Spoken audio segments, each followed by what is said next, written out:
Welcome to Sports 56 Happy Hour with Johnny Radio on Sports 56, 96.1 and 98.5. Now, here's your host, Johnny Radio himself, John Hardin.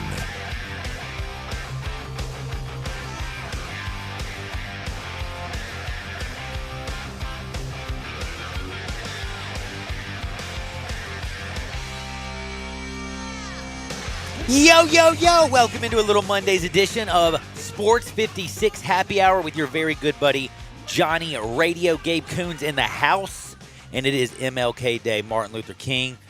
Grizzlies are doing a lot. You know what's going down. I don't even have to talk about it, but I will, because we're going to talk some Grizzlies. We are going to have to talk Tigers, and it's going to be depressing.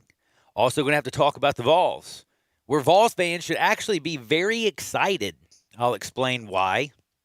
But any Vols fan know that, Jeremy Pruitt had probably one of the worst 10 years in Vols history, 16-19. He had 13 losses by 21 or more points, and also 16 losses by at least double digits. Didn't go very well. We'll talk about Jeremy Pruitt on the outs. Then I'm going to talk about quarterbacks. Quarterbacks! Did anything more, over this weekend? By the way, I'll tell you, I had a tough weekend. Gabe, I cried all weekend. A lot. Why is that? Man, my buddy Tito Beveridge, he's a dog guy. Uh-huh. Yeah, I was thinking about Dog Joe because my buddies, rest in peace, Gigi passed on Saturday. I couldn't even cry about the fact that the Buffalo, I sold my ticket. I took Baltimore. I couldn't even cry for the Ravens and Lamar Jackson not getting it done because I was thinking about my buddy Gigi. But anyway, and then you know what else? I woke up Sunday, felt a little bit better, and then I watched the Tigers, and then I cried again. And then I felt like crying for Drew Brees after that performance in what might be his last game. That was horrible. 3 interceptions. What happened to Drew Brees? Oh, my goodness. What an emotional weekend if you're a sports fan. But also, we got to look back and say, thanks to the NFL. In 2020, when everything was crazy, everything was shortened, the NFL pushed through. It looked really good, actually, in Green Bay at Lambeau Field with the fans. It felt loud. It felt exciting. Aaron Rodgers was a baller. I got to talk about Lamar Jackson basically failing. We have so much to get into. I don't even know where to start, but I will tell you I'm about to start off with the leadoff with Gabe Kuhn. 1:30, talking Tigers. Oh, my gosh, talking Tigers. I'm almost scared to say that word. Has anybody seen Boogie or seen his shot? Boogie is looking for his shot, by the way.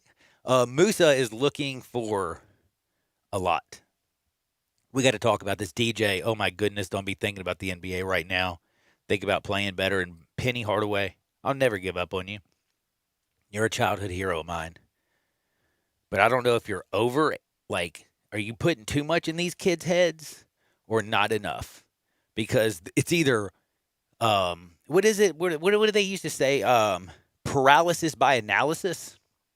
It's either paralysis by analysis or a dude who played college basketball, NBA basketball, and was a high school coach doesn't know how to teach. I don't know which one it is, but I can tell you right now, playing 10 guys for the Tigers and realistically all of them looking pretty bad. I mean, Alo had 1 assist. He had 1 assist when he gets inserted back into the deadgum starting lineup. By the way, he had 2 points. So he had more points than he had assists. And he only had 2 points. And you knew after that South Florida second half that he was going to be entered right back into the starting lineup because Penny just trusts him so much, and he doesn't provide much on the offensive end. Their best chance at this point, and I think you'll agree with this, just get the game going fast, press, try to get takeaways, do what you can. Yeah, I agree with that 100,000%. Also, Gabe Kuhn, 67129. I want people to answer this because me and you are going to talk about this. Again, we're talking Tigers with Terry Davis. 2 o'clock, J-Boys coming on to talk about the SEC. Basically, Jeremy Pruitt. Talk about Philip Fulmer. Talk about Kevin Steele. Talk about, oh my goodness, the transfer portal. Talk about all kinds of things, SEC, that are absolutely crazy. But I got to ask a question, and I'm being dead serious. People are going to kill me when I say this. I know you're going to kill me.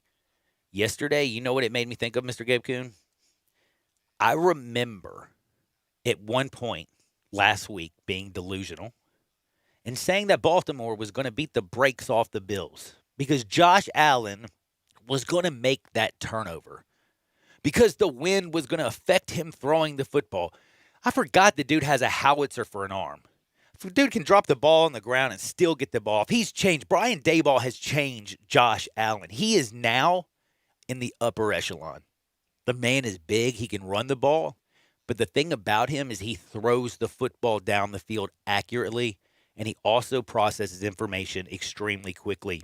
And he can Ben Roethlisberger. He can shake you off. He can do all those things.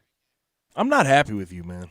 I know you. You talked me out of a Bills pick. I did text early you, by last the way. week. And Bills, you know what? Hey, do you remember when I texted you, understood the Bills? thought process. I did more research, and then I came to the realization that I was going to pick the Ravens because I thought the run game would do it. I But did too. I don't really think Josh Allen did much. I thought the Ravens did a good job of holding that offense down for the most part. I agree. I think it was the Bills' defense. But here's what I'm going to try to get at. Josh Allen this week made more plays than Lamar Jackson.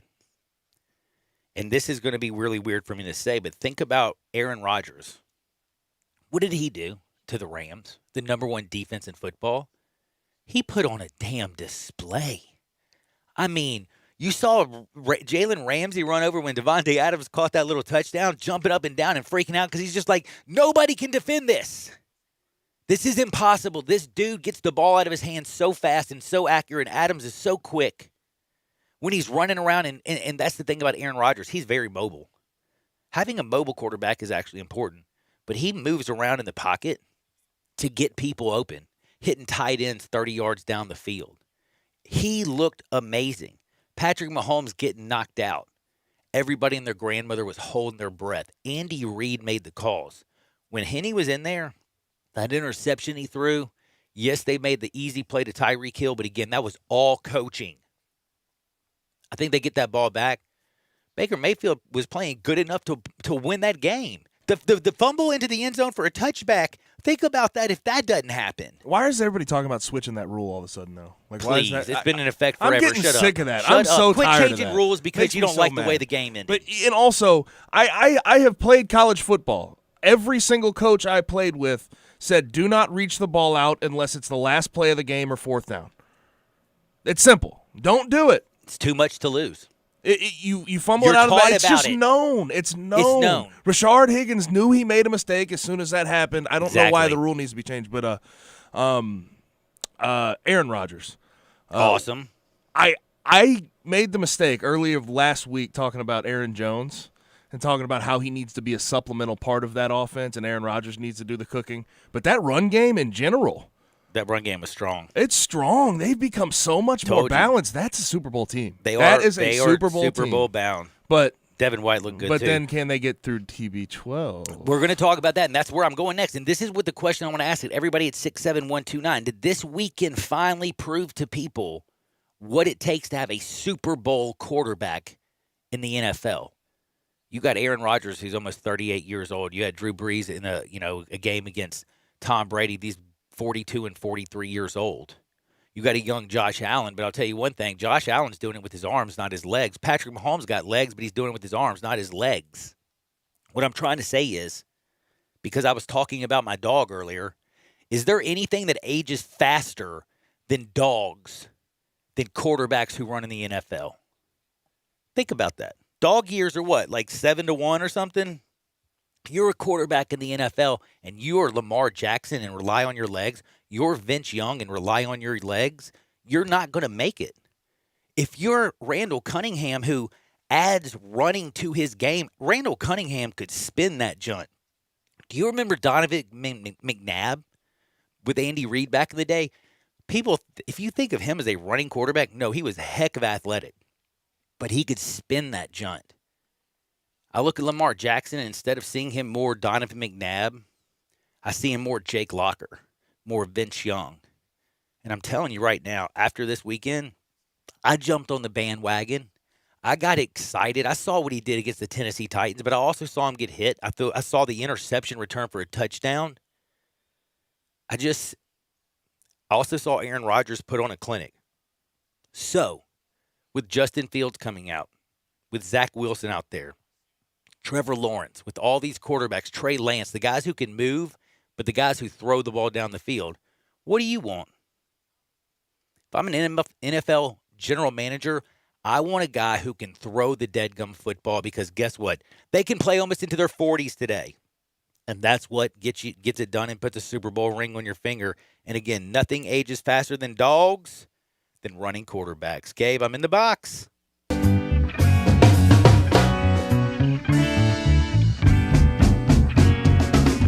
All right, come on. Where else would we start? We talked about this early, I think 2 weeks ago, early in the week, but Tennessee has finally done it. They have gotten rid of Jeremy Pruitt, and Phil Fulmer is retiring. Apparently, though, Phil Fulmer has said it had nothing to do with the NCAA investigation and Jeremy Pruitt getting fired. I'm not sure that that's the truth. But, don't believe that. But we'll see. This is all after that internal investigation into NCAA violations. And we know how that 2017 Tennessee coaching search turned out. You know, they wanted Greg Schiano at first. They got talked out of that by Clay Travis and the fan base.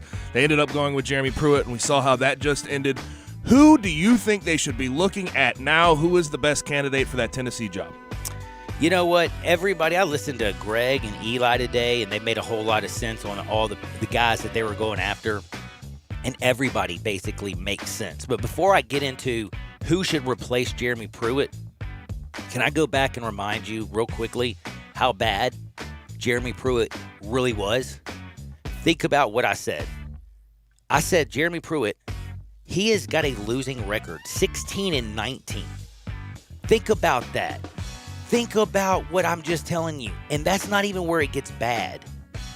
13 losses by 21 or more points. 16 losses by double digits. Wow, he had 3 close losses, which were within 2 to 7 points.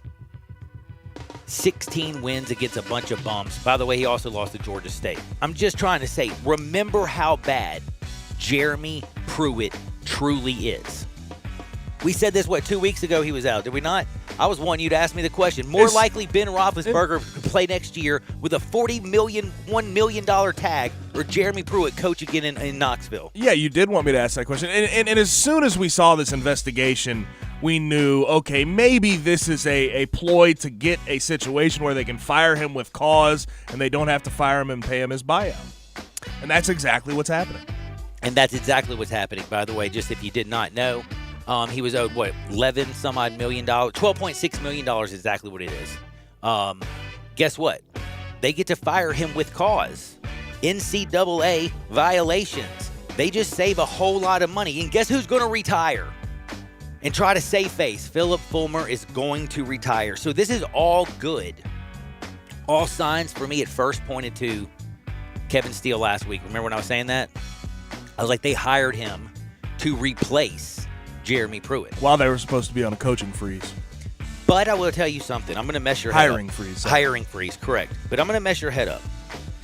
I still think Tony Elliott, who you know I am in love with. Why do I like Tony Elliott? The dude has been the OC at Clemson. Y'all know how dumb Dabo Swinney is. That's why they pay Brett Venerable and Tony Elliott so much damn money. Just so he can go out there and put up bulletin board material and act like he's Dabo. People like Dabo in Clemson. I don't know what it is. I don't know if he's the greatest coach in the world, but I'll tell you what, he has the best assistants. He's got a great DC. And Tony Elliott, what has he done? What has he done? He was the running backs coach. He became the OC. And guess what he did? Went out there and got a natty. Has made Trevor Lawrence, going to make him the number 1 pick in the NFL. There's a knock that Urban Meyer can't develop quarterbacks. Go back and look. Alex Smith's the only one who really made it in the league. What Cardell Jones do? Troy Smith. Did you hear Marshall Faulk this weekend? He went out there and basically said, you better get Deshaun Watson because Trevor Lawrence won't get developed down in Jacksonville. Tony Elliott can develop quarterbacks. Tony Elliott has an eye for talent. And Tony Elliott has beaten an SEC team before. He shouldn't be scared of Alabama, Tennessee's rival. Everybody wants to talk about Luke Fickell. Everybody wants to talk about first and foremost. Oh my goodness. Do we have to go there every single time in SEC? Yes, you have to. Why? Would you not go to what's his name? Chadwell, the dude at Coastal Carolina? That's a thought. But the person you're talking about is Hugh Freeze. It always gets brought up. Has to be brought up. He's at Liberty. Why would Hugh leave Liberty? He's already had such a bad taste in the SEC with Ole Miss. Yes, he beat Alabama. Yes, he won some games. Yes, he's put tons of talent in the NFL. But look what he did at Liberty, and guess what? They only show the bright side. I don't know why he would stay there. I don't know why you would want to go to Tennessee, to be honest with you, because I think it's an abject failure. Again, I don't think Hugh Freeze is a better coach than Tony Elliott. Tony Elliott is on the rise. Hugh Freeze looking to cash in. He's looking to get maybe one more shot. But do you think Tony Elliott would take over a program not thinking that he can turn it into a powerhouse? That's why I say if you're Tennessee, open it up, do everything you can. I don't want to hear Dave Doran. I don't want to hear Hugh Freeze. I want everything to be straight up Tony Elliott. Come in here and let's not play with Jared Guarantano as I was hearing Eli and them. Let's get a real quarterback in there. Remember the days of Peyton Manning and T. Martin and Peerless Price? Let's get back to scoring some damn points. Speaking of Peyton, apparently he's going to have a big say in the head coaching vacancy at Tennessee. He's going to play a big part in searching for that coach, so we'll see what happens there. But I must say, and I'll get to the next question here in a second, but since 2017, since the firing of Butch Jones, this has just been such a downhill, just the fastest downhill slope you've seen for a program in a long, long time. Plus, I also think if you bring in Hugh Freeze, that Lane Kiffin just trolls the hell out of him. Is this going to be a very similar coaching search to the 2017 one where it's just complete failures all around? If it's failure, Kevin Steele would just be moved into the head coaching position. Speaking of which, he's the interim right now. So, oh, yeah. There's that. But moving on, the Saints knocked out of the playoffs. The Buccaneers actually beat them 30-20 in their third matchup of the season. The Saints offense just never could get going. Drew Brees struggled all season. I think it really came to a head this Sunday. His arm just couldn't get it done. Brady again moves on to the NFC Championship, but all eyes again come to Drew Brees. And the thought is that he was retiring. And when asked about the decision after the game, he said there's no final decision, but he also said that he has no regrets, sounding like a guy that might be done with football. Saints are on the hook next year for Brees' contract. He signed earlier this year, or in 2020, not this year, but he signed for 2 years, $50 million at the beginning of 2020. Is this the last we've seen of Drew Brees? Yeah. He's 42 years old. He's been undersized his whole career. His arm is finally giving out on him. This is a guy who wasn't supposed to throw a football ever in an NFL game again, if you remember. Nick Saban in Miami, they passed on Drew Brees because the medical team said, Nizzo! Sean Payton took a flyer. Look what Drew's done. But you know what, Gabe? It all points in everybody's life. No matter what you're driving, you're going to eventually run out of gas or you're going to break down. And I think Drew Brees broke down yesterday. The sad part about it is he's had a chance. Think about these championship games. Think about these games inside the dome. Think about the penalty that wasn't called. The 3 interceptions yesterday. I look at Drew Brees and think to myself, one of the greatest quarterbacks to ever play. Pound for pound for the position, straight up baller. Statistically, he's up there with the best. But he has no MVP. He has 1 Super Bowl ring. He never was Tom Brady. He never was Peyton Manning. He's not Patrick Mahomes. He sure as heck ain't Aaron Rodgers. What he was in a pass-happy NFL was one of the greatest dudes to ever play the game with his mind and an accuracy. He doesn't have a rifle. And right now, he only has a pea shooter. And in the NFL, you got to be able to at least shoot the ball. We saw that interception. Devin White just undercut. Man, that looks so nasty. I told you how much I love White. He's so deadgum fast. But the league's getting faster. Drew's getting slower. Drew, it's time to hang it up, brother. Thank you so much for what you did for the position. And thanks for giving all these undersized guys at least the belief they could play, at least in college or the NFL. But it is time to hang up the cleats.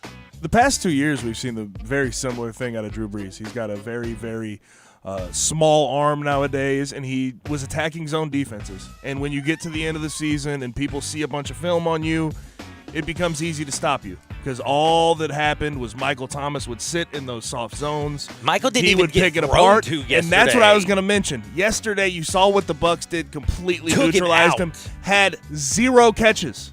0. Michael Thomas, the reception leader last year, 0 catches in a playoff game. So I agree with you. I think this is Drew Brees' last game. Jay Glazer of Fox Sports actually mentioned that as well yesterday. I don't think anyone's surprised by it. And by the way, I will say this. It ain't like Tom Brady was playing a lot better than Drew Brees. It was just Tom Brady didn't make the mistakes down the stretch.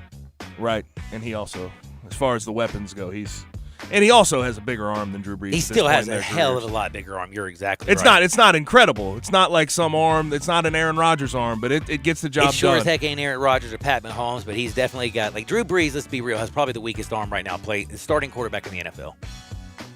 Yeah, probably so. But it's been a long ride for him, and he had a heck of an NFL career. Definitely a future Hall of Famer. Now, moving on to the NBA, we saw James Harden in a Nets uniform. I thought it was pretty fun. First game versus Orlando, 32 points, 12 rebounds, 14 assists, ends up with a triple-double. And then he also helped sort of facilitate the win, and Kevin Durant had 42 points in that win over the Magic. After watching Game 1 with Harden in the Nets lineup, are you convinced that this team can work, or do you think that Kyrie could complicate things when he comes back? I'll tell you one thing. Looks like James and KD have played before. Where have I seen this? Where the heck did they get together? Have they ever? Oh, wait, Oklahoma City.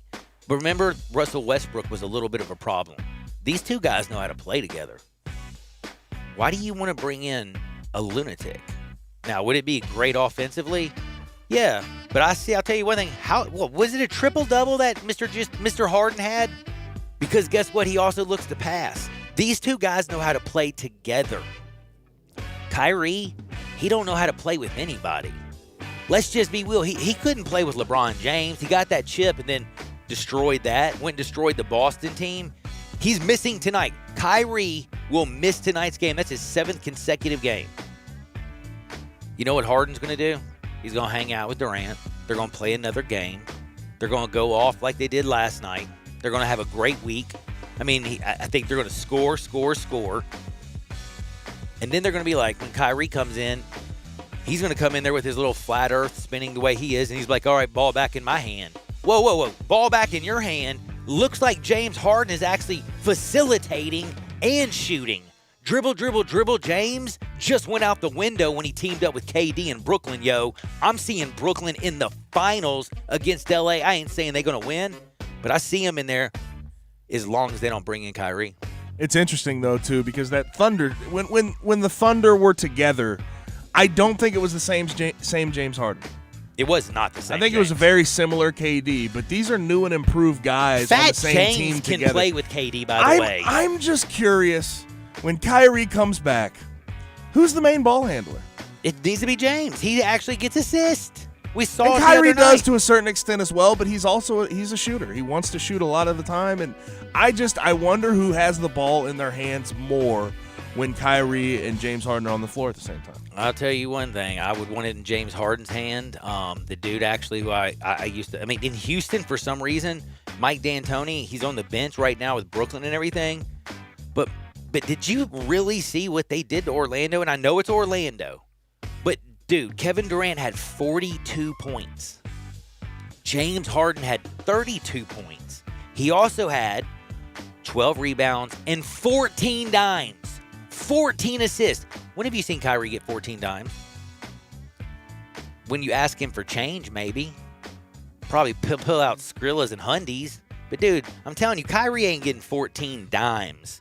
KD, Harden, they play great together. Now, Jordan, I don't know what they're going to do with DeAndre Jordan. I asked this last week to Dan Favale. They've got to figure out who's going to play 5 for him. Do you agree or disagree? I think he's the guy. Really? You don't think they can go out there and get somebody else at his age? He's a step slower. He's not grabbing. You don't need much out of that position, really. You just need a guy to play some defense. Some tough defense in the post against the other guy, and I think he can do that. I hope he can. I'll tell you, he does make me a little bit nervous. But outside of that, Kevin Durant, James Harden looking ball and shot calling. Speaking of that, you know what we're about to do? Talk Penny, talk Boogie, DJ, A-Lo, Musa, OMG. It's time to talk Tigers on Sports 56, 98.5, 96.1 FM. Catch all the NFL playoff action all the way through to the Super Bowl. Right here on Sports 56, 96.1, and 98.5. I Buy Houses, 901-406-1101. That's 901-406-1101. I Buy Houses. I Buy Houses will buy a house in any area, in any condition, and yes, it's guaranteed to close in 5 days. If you need to sell your home quickly, call 901-406-1101. If you've been through a divorce, if you lost your job, if you're tired of renters, I Buy Houses can get you your money quickly. I Buy Houses will buy your home in Shelby County, DeSoto County, Memphis, Bartlett, South Haven, Horn Lake, Olive Branch, anywhere and everywhere in between in any condition. And yes, they're open 24 hours a day, 7 days a week. I Buy Houses, 901-406-1101. That's 901-406-1101. Grab that pen, 901-406-1101. I Buy Houses. Do not wait for summer. Get your pool now during the early bird pool sale at Family Leisure. Through February the 7th, you can reserve your installation spot on your new pool purchase from Family Leisure. You know the prices like the temperature. They'll go up when it gets warmer, so you must reserve yours now. Family Leisure has hundreds of spas on order, so reserve yours now. The early bird pool sales happening now at Family Leisure. Whidden Road at I-40, where family and fun come together. Bodega, bodega, bodega, Alpha and Omega. Siamese sailors sell celery sandwiches. Sawing-a-bada, serving platter. Hey, Jamie? Yes? Did you want to try reading that line on the script there? Oh, yeah, let's see. You could save big when you bundle your home and auto with Progressive, that one? Yes. Yeah, no, I'm just not warmed up yet. Shouldn't be long. Detector test. Bundle your home and auto with Progressive today. The marmot mangled my mushy pork pancake. Progressive Casualty Insurance Company and Affiliates. Hey folks, I'm Jarrett Carter. My family recently purchased East Memphis Ace Hardware at Quince and White Station, and we're excited to offer the best selection of Big Green Egg and Traeger grills. And then don't forget about our Benjamin Moore Paint Studio and the Garden Center for flowers. Save 60% with our new Duracell key fob replacement program. We have a master locksmith service as well as glass cutting and screen repair. The East Memphis Ace Hardware, located at Quince and White Station behind Three Little Pigs. Looking for a great place to deposit your money? Try First Bank. Competitive CD rates, a money market that moves with Wall Street prime and interest-bearing checking account options. Not to mention their friendly bankers who make decisions locally. To find out more, stop by one of First Bank's 3 local branches, 6482 Poplar Avenue, just east of International Paper, 8398 Highway 64 across from Wolf Chase, and 6280 Highway 64 in Oakland. Or visit firstbankonline.com. Member FDIC. Welcome back to Sports 56 Happy Hour with Johnny Radio. Here once again is Johnny Radio. They used to tell me, boy, you ain't going nowhere. With your cheap guitar and your big long hair. You gotta realize all your responsibilities. What's up? Welcome back into Little Sports 56 Happy Hour. I'm your good friend Johnny Radio. Gabe Coons hanging out in the house with me. And now it's time to talk Tigers with Terry D. It is a Monday, if you can believe it or not. We got to talk Boogie. We got to talk ALO, DJ, Musa, OMG. We got a lot of Tigers to talk. But one thing I can say, as painful as the Tigers have been, I bet Kentucky Duke fans and probably North Carolina fans are probably feeling just as much pain. I don't know if that's supposed to make me feel better, but for some reason it does. But you know what else makes me feel better? Central Barbecue. I go to Central Barbecue so much it's not even funny. You need to go there. There's 4 locations downtown. I go there a whole lot. You got the original in Central. Don't forget Summer and the brand new Bad Boy right down the street here on Poplar. Blue and beautiful. Central Barbecue is simply the best. Smoke is their sauce. Ribs, shoulder, turkey, chicken, turnip greens, macaroni and cheese that I just love. And by the way, I will say something. Take the turnip greens, throw a little bit of that hot sauce up in there, and shake that bad boy up. Oh, my goodness, it goes crazy. Plus, don't forget the banana pudding. Basically, what I'm telling you is everything is delicious. And right now, you can call in because I do it all the time. Order, get curbside service. Call in, put in your order, drive up there 15 minutes later, bing, bang, boom. They're coming out there and dropping everything off you need. Central Barbecue, it's simply the best. Now it's time to talk Tigers with my good buddy Terry Davis. Hey, Terry D, how's life? Man, life is great. You making me hungry, man. Man, I'm telling you, dude, that Central Barbecue sounds good, doesn't it? I mean, I eat there so much it's not even funny. Now, speaking of hungry, Nachos. you know what? I haven't had the nachos in a while. I need to go back and get me some. I've been trying to eat healthy, but everything there's healthy. Let me tell you that now, except for the banana pudding, but it's so good. Terry D, one thing that's not good right now is Boogie's shot. I'm going to start there because that looks like, out of all the things that are on the Tigers, there's one piece that is so broke, and that is Boogie's shot. How did we get here? How can he not even hit a single bucket? That's the thing that amazes me, because when you look at him pre-game, everything is nice and fluid. But when the bright lights go off, man, it's just like poof, it disappears. He has no confidence, and he has to find a way to get it out. If he gets going, I think this team gets going. Man, I sure hope so. And speaking of getting going, Alo is inserting back into the lineup. And we're going to get to Penny Hardaway. We're going to get to this team. We're going to talk about this Tulsa game. But I want to talk first and foremost about, it seems like all the talk's been about offense. Offense. Boogie's shot's broke. DJ Jeffries doesn't seem like he's the scorer that we all expected. Right now, the NBA, he doesn't even be thinking about. Musa Cisse's offensive game does not exist. But Alo coming up with one assist, going back into the starting guard and basically being Penny's guy that he can trust and lean on. Does that say more about Penny and his offensive philosophy, or is that just saying that we have a bunch of misfit parts? I think we have a bunch of guys that miss wide open shots. Because That's true. if you look at the flow of the game was actually pretty good, because Malcolm came in and did what Musa should have done, and he has all the hype, because if Musa could do what Malcolm do, this team would be a whole lot better. Musa has got to stay out of foul trouble, but Malcolm came in and he played like he was a 5-star guy, and he played with heart and determination. And Musa needs to get that same killer instinct. Dude, he's the only one that looked like he was there to block shots and grab rebounds in the entire game. I mean, Nolly grabbed some out on the wing. Williams grabbed a few. But, man, Dandridge looked like he was ready to be the beast in the middle. Do you think Dandridge moves into the starting lineup in front of Musa? I don't think so, because I think Penny wants some punch off the bench. If you put him and Landers in the starting lineup, then you got nothing coming off the bench until Boogie wakes up. You got to have something on that second unit. And I think that's one of the reasons that Landers went to the bench, so he can hit some firepower from the bench. Man, I will also have to ask you, how can this team be this bad a three-point shooting team? I mean, realistically, we know Boogie was 0 for 4. Alo missed his one attempt. You knocked a couple down with Lester. But outside of Lester, I don't know if I'm giving anybody the green light to take a three-pointer. You're absolutely right. Now, Landers, when he's on a roll, but he stopped taking three-pointers, which is good, because I think Penny moved him into that mid-range shot to make it a little bit easier for him.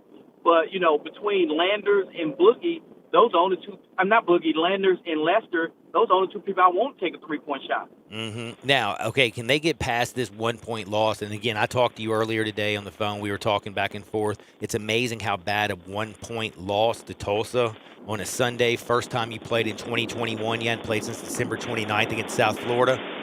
But I will tell you, it hurts so bad that it's frustrating. They're coming back home on the 21st to play Wichita. What type of team do you expect, and who's going to be in the starting lineup?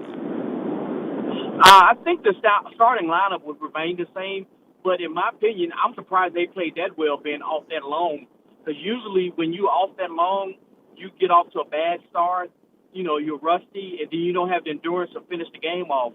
If it wasn't for some questionable calls down the way, they gave Tulsa some late free throws, and that's how they won the game. They won the game off the free throws and off the turnovers, that some of them, some questionable calls, because every time the Tigers got momentum, it seemed like they got in trouble. It's like Williams had to sit almost 8-9 minutes in the second half, which he was really an integral part of their offense and their defense, because he was clogging up the middle, and that really hurt them by Williams sitting on the bench. Yeah, and also that like you talk about that stretch, the final about 7 minutes of the basketball game, it just seemed like the Tigers had no idea who was going to take the shot, who was going to make a shot down the stretch. And when you're in a tight basketball game and it's like it's right there neck and neck, somebody has got to go and take the ball in the final 7 minutes and say, I'm going to go and score and help win this game. And I didn't see anybody who was assertive. Jaden Hardaway got to the free throw line. I saw, you know what I mean? It's like, where are the 5-star guys? Where's Landers Nolley? When are they going to step up in these big moments and make a big shot? You're absolutely right. But one thing I see a glimmer of hope that we played almost every team so far, and none of the teams in the conference scare me. So I think if this team gets hot, I can think they can win 4 games and win the tournament outright. And that's one thing I'm holding on to. So right now, basically, you're already at that point. We have to admit the Tigers, the way they've played, as many losses they already have, they're going to have to win the American to get into the field of 68, huh? No, they don't have to win the American, but what they do have to do, if they can go on a 10-game winning streak, but I have not seen any effort from, any proof that they can do that. If they go and win 10 in a row, that will put them back in the conversation because in that 10 in a row, you got 2 games against SMU this weekend, at the end of the month. You got East Carolina. And then Wichita State, who's playing pretty good. Wichita State, right. Wichita State, if you can beat Wichita State, SMU twice, that'll get you back in the conversation. If you can go win the rest of the games this month, that will restore your hope and hopefully build some confidence. Because that's what this team needs, a dose of confidence. They really do. On January 18th, this team needs a dose of love and some confidence because right now the Tigers are 6-5, 2-2 in the conference. Picked second earlier in the year to be, second in the American. I thought for sure this year they were going to make the tournament, but everything seems painful. Terry, do me a favor. Get out there, enjoy your day. Follow him at Terry D515. We have a horrible connection. I'll talk to you next Monday, my friend. All right, talk to you later. Be good, my brother. That's Terry D. We had a bad connection. Sorry about that. I just had to make sure. Got a few questions in. Sorry. But I can go to this Tigers team real quick, and I'll tell you a few things that I saw. I saw consistently what I saw last year. Turnovers. Do you remember they had like 20-some-odd turnovers a game? They had 21 against Tulsa. You know what else I saw? Wide open shots, straight up bricked. And I mean ugly. It's like, oh my goodness, I'm so wide open. The world might be looking. Dude, you're a basketball player. You got to let that sucker, let it go. Look at LeBron James pulling a 3, turning around, bet Dennis Schroeder. And I know I'm talking about LeBron James, sorry, but at least I didn't say Ray Allen. But what I'm saying is this team is supposed to be so good. And I don't know what's going on behind the scenes, but I'm watching Boogie Ellis look like straight up. Dude, is there a little dude who played on TV called Boogie? Because if there is, that's what he looks like. He don't look like a basketball player. He is not making a shot. He's not scoring. And I have to give it to Drew Barrett. He said the first game of the year, oh, great, we had the Boogie game, first game of the year. Now he's not going to do anything. I was like, Drew, you're crazy. Well, he hadn't done anything. This Tigers team cannot hit a three-pointer. Moussa Cisse is so lost down low. They can't play through the paint. Williams, I thought Dre was going to be such a big thing, and he is a big thing, and he is a big body, and he is good. But let's not mistake him. He is not Precious Achiuwa. 6 turnovers. 6 turnovers. And everybody was saying, oh, he's going to be better than Precious Achiuwa. Dude, he went to the Miami Heat, Holmes. They just don't have anybody skilled enough to go get – and this was last year too. And I guess Precious Achiuwa was – halfway what I'm about to mention, but a guy that can go get them a bucket in the half court. They just don't have it. The Moussa final Cisse, 7 minutes was embarrassing, was it not? Was that the hardest it was basketball terrible. you've watched as a fan? And Alex Lomax had that nasty hack foul at the end. Mm-hmm. Not hack, but a reach-in foul at the end. It's just that team just doesn't have an identity besides what they do on the defensive end. On the offensive end, they just lack any – I don't even know how to put it – skill.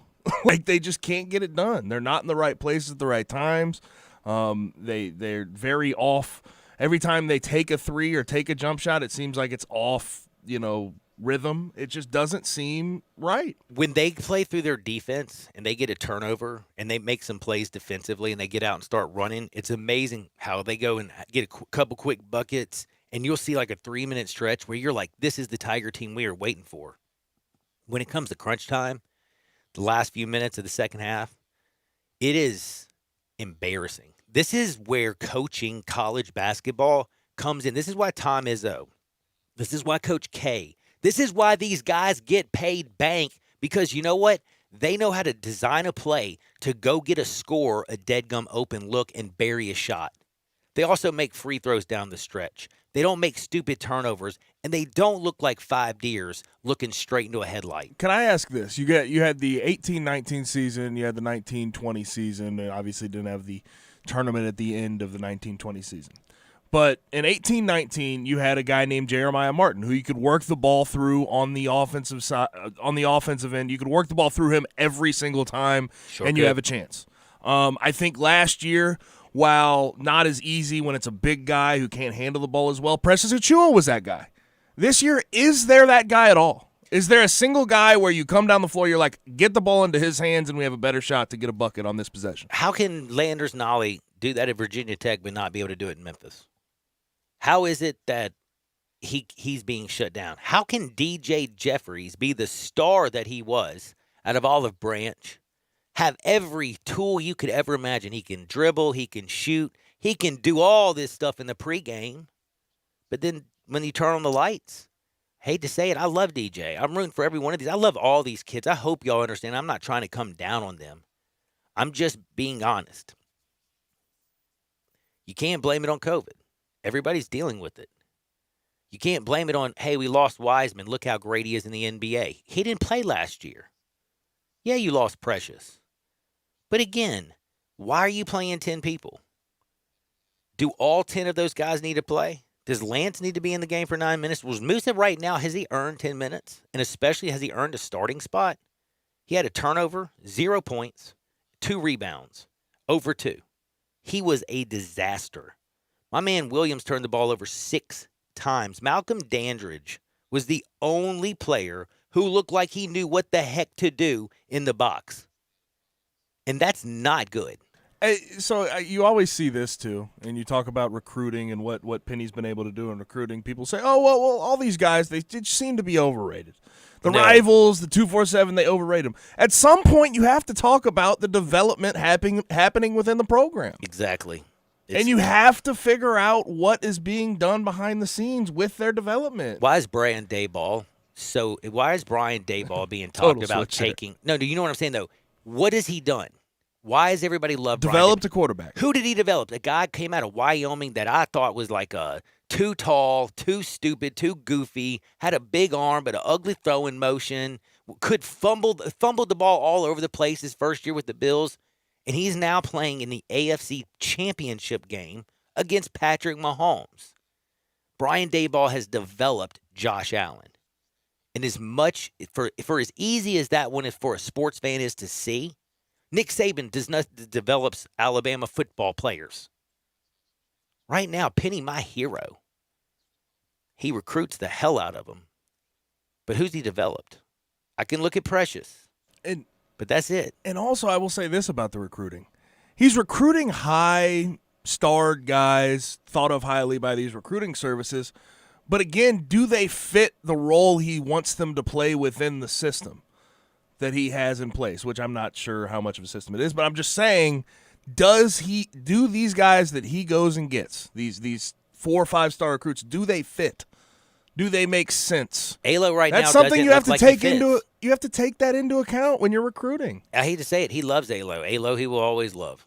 Right now, Alo's not fitting in with this team at some point. You know, Jaden Hardaway looks like he's developed more than Alex Lomax since he's come on campus, which is crazy. I mean, Jaden's playing actually good basketball down the stretch. And it's weird. You almost see guys regressing too. Dude, DJ Jeffries. That's regression. That's straight up regression. And I haven't seen Musa Lester's get better come from along. day one. I think Lester Quinones has come along to a certain extent. It's only because his pants are getting every little bit that his pants get longer, he gets a little bit better. And you have to ask the question with him: what role does he have to play within this? He seems to be the only guy that you can trust consistently with the ball coming down the court at times. It's ridiculous. But you know what? He doesn't like to shoot the final 5 minutes either. But it's not his role to be a facilitator. That's never what he was recruited to do. They said he was a 3-point shooter, which he's done very off and on. He's been streaky with it. Did well against Tulsa, I will say. 67129. I need to know it right now. Who's a bigger miss? Is it the Vols football program, or right now is it the Tigers basketball program?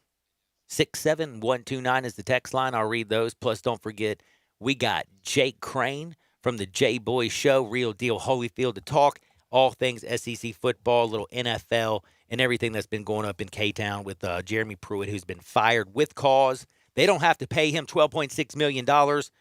Philip Fulmer's going to graciously retire, making himself look, I guess, not as stupid.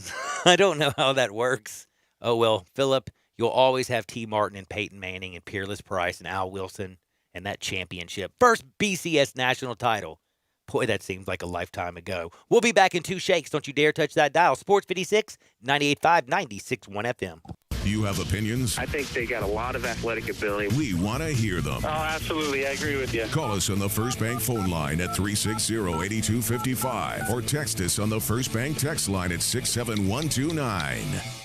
If you need glass replaced, there's only one name you need to know. Ben Swinger Glass, the largest full-service glass company in the U.S. They've been an industry leader for over 125 years. For all your residential, commercial, or auto glass needs, Ben Swinger Glass is the name you need to know. 24-hour emergency service for all commercial customers, plus a nationwide warranty on all professionally installed glass. 2 Memphis locations, 1 in Midtown on Hollywood Street across from the Liberty Bowl, and 1 in Cordova off Germantown Parkway next to the Fox and Hound. Visit their website, benswingerglass.com. Ben Swinger Glass. Hey everybody, you are going to love this. A demo sale on barely driven Chevys is going on right now out here in Olive Branch at All Star Chevrolet. I'm seeing Traverse, Blazer, Equinox, Impala, Malibus used only as loaners by the service department. They're just like new with all the warranties, but you get thousands off the price. This may be your best month to get that new All-Star Chevy you've been dying for. I just drove the all-new 2021 Tahoe. I can't believe how nice these things have got. You're going to feel like a king in your own castle. This might be my New Year's resolution to myself. Or how about an all-new 3-row Traverse? Thousands in Chevy cash back, financing as low as 0. That's right. Right now, financing is as low as 0 for 84 months on a brand new 2020 Trax. And over 2,000 cash back to you. Remember, it's not Mount Moriah, not Covington Pike, not Collierville or South Haven. It's got to be Olive Branch, people. And everyone at All-Star Chevrolet has one job, just one job, to make sure that you have more fun, you get the best deal, and in record time. So find new roads to All-Star Chevy or online at allstarautogroup.com.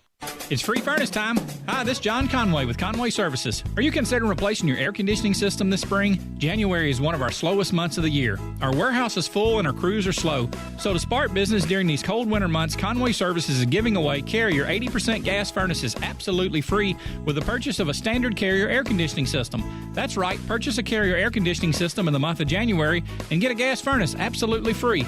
If that's not enough, we'll include an April air cleaner, a 10-year parts warranty, and a free Nest thermostat. That's up to $2,000 in savings. Plus, get your new system for as low as $139 per month or 12 months interest-free. Now, you can do that. And you know with Conway Services, you'll be receiving our award-winning service every time. So call Conway Services, the Mid-South's premier heating, cooling, plumbing, and electric service company at 384-3511. And the first 30 callers with a 10-year-old system, we'll come out and inspect it absolutely free. Call 384-3511. Conway Services. Call Conway today. Taqueria Express number 6 has a new location, 6290 Winchester Road. Taqueria Express has tacos of all kinds, including chicken and sirloin, beef fajitas, shrimp fajitas, enchiladas with homemade tortillas, even chicken wings. And my favorite is the mango sauce, which goes great with a nice cold beer. You can dine in and take advantage of the full bar or get your order to go. Call ahead, 901-800-2737 to pick up or use the drive-thru. Ask how you can win a 2021 Nissan Versa. Taqueria Express. Welcome back to Sports 56 Happy Hour with Johnny Radio. Here once again is Johnny Radio.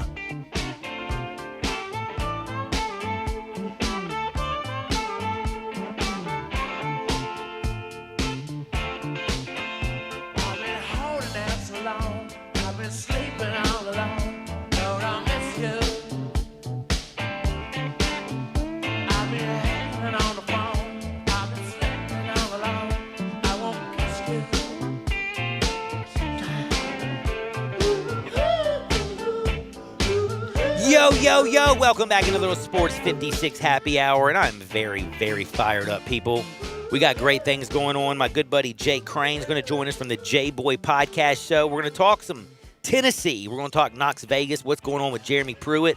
Not much. He got fired with cause, saving Tennessee $12.6 million. By the way, Tennessee fans, y'all need to stand up and celebrate. Like, act like the Bills Mafia because they did win, and they celebrated hardcore. And the Bills Mafia, by the way, was really nice. Did you see what they did? They donated a bunch of money to Lamar Jackson's foundation. Yeah. That was, dude. Hey, by the way, curious. That was classy. Do you think that Greg Schiano or Jeremy Pruitt would have turned out better? Oh, my goodness. Schiano Hindsight or Pruitt. question right there. Dude. Hindsight question. Holy cow. Wait, okay. Oh, man. Who would have ended better? Because we saw how this ended. It did not end well. Has been an abject failure pretty much, too, everywhere. Well, hold up. Not everywhere. He did well at Rutgers, and I thought he got the job there at Rutgers this year and was competitive. Yeah, he compared was. to where Rutgers has been the past few years. Actually, if you look at Jeremy Pruitt, the fact that he went 16-19, I'd actually say I'll go with Greg. Does everyone just judge Greg Schiano off of his NFL job? Is Yes. that sort of the idea? Pretty much. I don't know if that's fully fair. Dude, he destroyed the Bucs. I mean, from 2001 to 2011, what he did at Rutgers was nothing short of amazing. How is it that 01 from 011 all gets just passed over? Like, I forget about it, too. He spent almost a decade there. I mean, he was what? Did a Rutgers. Did a So you know what? ridiculously good job. I'm gonna fix this. I go Greg Schiano all day, every day. You don't think they would invent reasons to get him out of the door? No. Let's be real. That's what just happened. Oh, Tennessee? Yeah, they I mean, found out with the tight end. Also, the fact that Georgia was pulled in on it, I think it helped open up the door. Did you read the report on what they found in their investigation? Yes, I sure did. A paintball game. A paintball game, yes. By the way, So I don't know if you've ever that's played the paintball. cause. It was that's awesome. That's literally the cause to get Pruitt out of the door as a paintball game. I had an auto cocker, I think is what it was called. I used to love that game. I couldn't deal with paintball, man. I didn't like getting hit with it. It does hurt. I ain't gonna lie to you, especially because you play where it's cold. Oh, man! hurts. I'll tell you one thing, but I loved it. But now I got to bring up one more quick thing that is an abject failure: the Houston Texans situation. We've been talking about it. It's getting worse by the day. Do you not feel that Deshaun Watson, who went and did something today that I have to commend him on? There was going to be. Did you know there was a rally today that was going to be held for Deshaun Watson down in Houston? It was going to be a peaceful. They said just they were going to protest to basically the horrible organization that is the Texans. Yo, Nick Caserio, you see me down here? We want Watson. And you know what he did? He said to all those fans, there was 100 people who had already met up. More people were coming to meet up. He says, no, I appreciate it. Thank you so much. Thank you, thank you, thank you. But guess what? There's a thing called a pandemic going on. I don't want any of my fans to take unnecessary risks, somebody to get sick on my behalf. And they dispersed and actually listened to Deshaun Watson. Do you think the organization should do like the fans and maybe listen to Watson? Or are you in the Mr. Dick Vermeil and want to change his diapers? Stop, man. No, stop. Don't make me talk about Dick Vermeil again. Please. I don't want to have to do that. But no, they should have done it from the beginning. It's ridiculous. You pay a guy all that money and then don't even take his advice. I will say this. The Texans found a way to interview Eric Bieniemy. Yeah, they did. It's via Zoom because he's still in the playoffs. Yes. So they find a way to do that. But my question becomes, if you're Eric Bieniemy, do you want that job if you just got a pity interview, basically? Like, do you even care? Like, do you feel like you're worth more than a pity interview and them to just say, oh, well, Deshaun Watson wanted you. So what we're job bringing you is in to going keep to him be happy. left open for Eric by the time they get done playing with the Super Bowl? We're going to go through another Because year and he won't get hired. That's what I'm about to say. They're all about to be fooled. You got Urban Meyer down in Jacksonville. You got my man Salah's up in the New York. You got it looks like Dayball might be going out to San Diego. No. They made their hire. Oh, who was it? They ended up getting Brandon Staley, the DC When they do this? from the Chargers was this morning. And also the Lions have zeroed in on Dan Campbell. And then, of course, the guess what Saints. loser they want to go in Philadelphia? Josh McDaniels. Josh McDaniels. Why do they bring him up? Why? When you draft Tim What's Tebow, the reason? When you draft Tim Tebow and say you're going to make your whole team Hey, around Tim Tebow, you don't deserve to be a head coach Do you think again. Jalen Hurts would fit well with Josh McDaniels? God, he would. Dude, this is going to be funny. No, but I do. Again, we haven't really mentioned it. But, yes, the Lions are going to fill it with Dan Campbell, who's been the tight ends coach with the Saints. There's not and the gonna be a Chargers have decided to go defense and got Brandon Staley, who has only been the DC for the Rams for 1 year. It was this year. They did very well. They were a top 5 finisher on the defensive side of the ball. But very young and inexperienced situation on Justin defense Herbert. with Justin Herbert as your main piece. Man, you better go get an offensive genius, man. I'm telling you, you got a superstar in L.A. In L.A. I still want to call them the Superchargers. I always think of Natron means Junior Seau.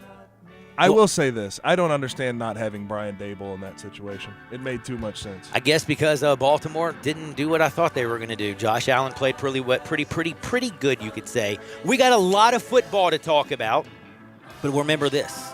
You need to sell your house. I got you right now. 901-406-1101. That's 901-406-1101. Any house, any area, as is. As simple as that. All you have to do is pick up the phone.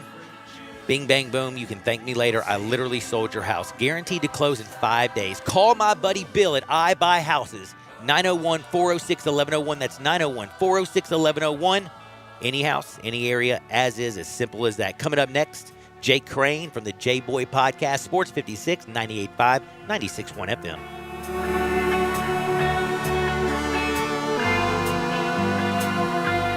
I know the sweetest thing in Memphis, and I know it's been around for 115 years. You know, I'm talking about Dinstall's, and it's time to stock up heavy on Cashew Crunch, Heavenly Crunch, Turtlettes, all of your favorite Dinstall's treats. So easy to get. The sweetest thing in Memphis, all you have to do is head to Laurelwood or head to Germantown and Poplar right across from the hospital, or go where they make the candies. That's on Pleasant View. There's nothing that says Memphis better than Cashew Crunch with that little tinge of coconut, or the Turtlettes. Let's face it, there's nothing better than Dinstall's chocolate. That's the mainstay of all candies, isn't it? Milk chocolate, although their dark chocolate is pretty darn good. And if you get the peppermint with the dark chocolate and put it in the freezer, you're going to love it. So many ways to love Dinstall's. Stock up heavy on all of your favorite Dinstall's treats. 115 years of making Memphis oh so sweet. Hi, this is Troy Five-Ash, owner of Five-Ash Roof Services. You've heard me talk about how we offer the best products, the best warranties, and the best services for years. Now let's talk about pricing. Pricing should never be the only reason you hire a contractor, but in today's world, pricing is always a consideration. So we suggest you get 2 or 3 estimates for your roof replacement from a reputable, licensed, and insured company, and then give us a call. If we can't beat your best price for a comparable roof system by more than $100, we'll give you $100. It's that simple. We are so sure we can offer you the best price, beating all other qualified companies, we will hand you $100 if we can't, and thank you for the opportunity. So give us a call. What's the worst thing that's going to happen? Make $100? Five-Ash Roof Services, a proud supporter of Tiger Athletics and the official roofer of the Tigers home team. Five-Ash Roof Services, fair, honest, and ethical. 367-0050 or memphisroofer.com. Five-Ash Roofing, it's what we do. We're here for you. Without more licensed workers, Gary's roofing business might hit its ceiling. Hey, that new contract just got pushed up. We are going to need all hands on deck to make this happen. Hey, Gary, you booked me on that other job next week. It's time to hire. I need Indeed. Indeed you do. The moment you sponsor a job on Indeed, you get a short list of quality candidates from our resume database. Indeed delivers 2.5 times more hires than the other branded job sites combined, according to Breezy HR 2019. Visit Indeed.com/credit and get a $75 credit for your first job post. Terms and conditions apply. If you're going on vacation, making a college campus visit, or if business takes you out of town, there's just no better place to board your dog than Barks and Recreation, 965 Ruddock Cove between Bud Davis Cadillac and the Blue Plate Cafe in East Memphis. Boarding, daycare, grooming, we have the best of everything at Barks. Indoor-outdoor kennels so your family member can go in and out as they please. Indoor and outdoor play areas. 4 walks a day. Group play and individual attention from the best staff in the Mid-South, which includes an overnight staff to ensure the safety and comfort of your pet 24 hours a day. All reasons to choose Barks and Recreation above all other boarding and daycare facilities. BarksDaycare.com or 509-0909. Check us out and make your reservations now at BarksDaycare.com. If your dog could speak, he'd say Barks. We are Sports 56 WHBQ Memphis, W253DF Memphis, and WIVG Tunica Memphis. Flynn Broadcasting Stations. Welcome back to Sports 56 Happy Hour with Johnny Radio. This hour of Sports 56 Happy Hour is brought to you by Tito's Vodka. Here once again is Johnny Radio.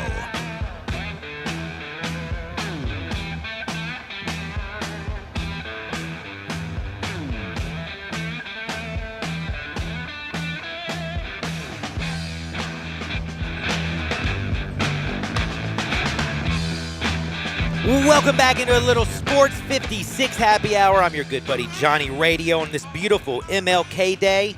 By the way, the Grizzlies look pretty good. Ja's back in the house dunking on people's faces tonight to celebrate. The symposium's going down. The Grizzlies also play the Suns 4 o'clock. FedEx Forum, Real Deal Holyfield. Beautiful, beautiful day. And speaking of beautiful, I'm talking with Jake Crane. The J-Boy Podcast. He don't play no games. He does the SEC like the number one person on planet Earth.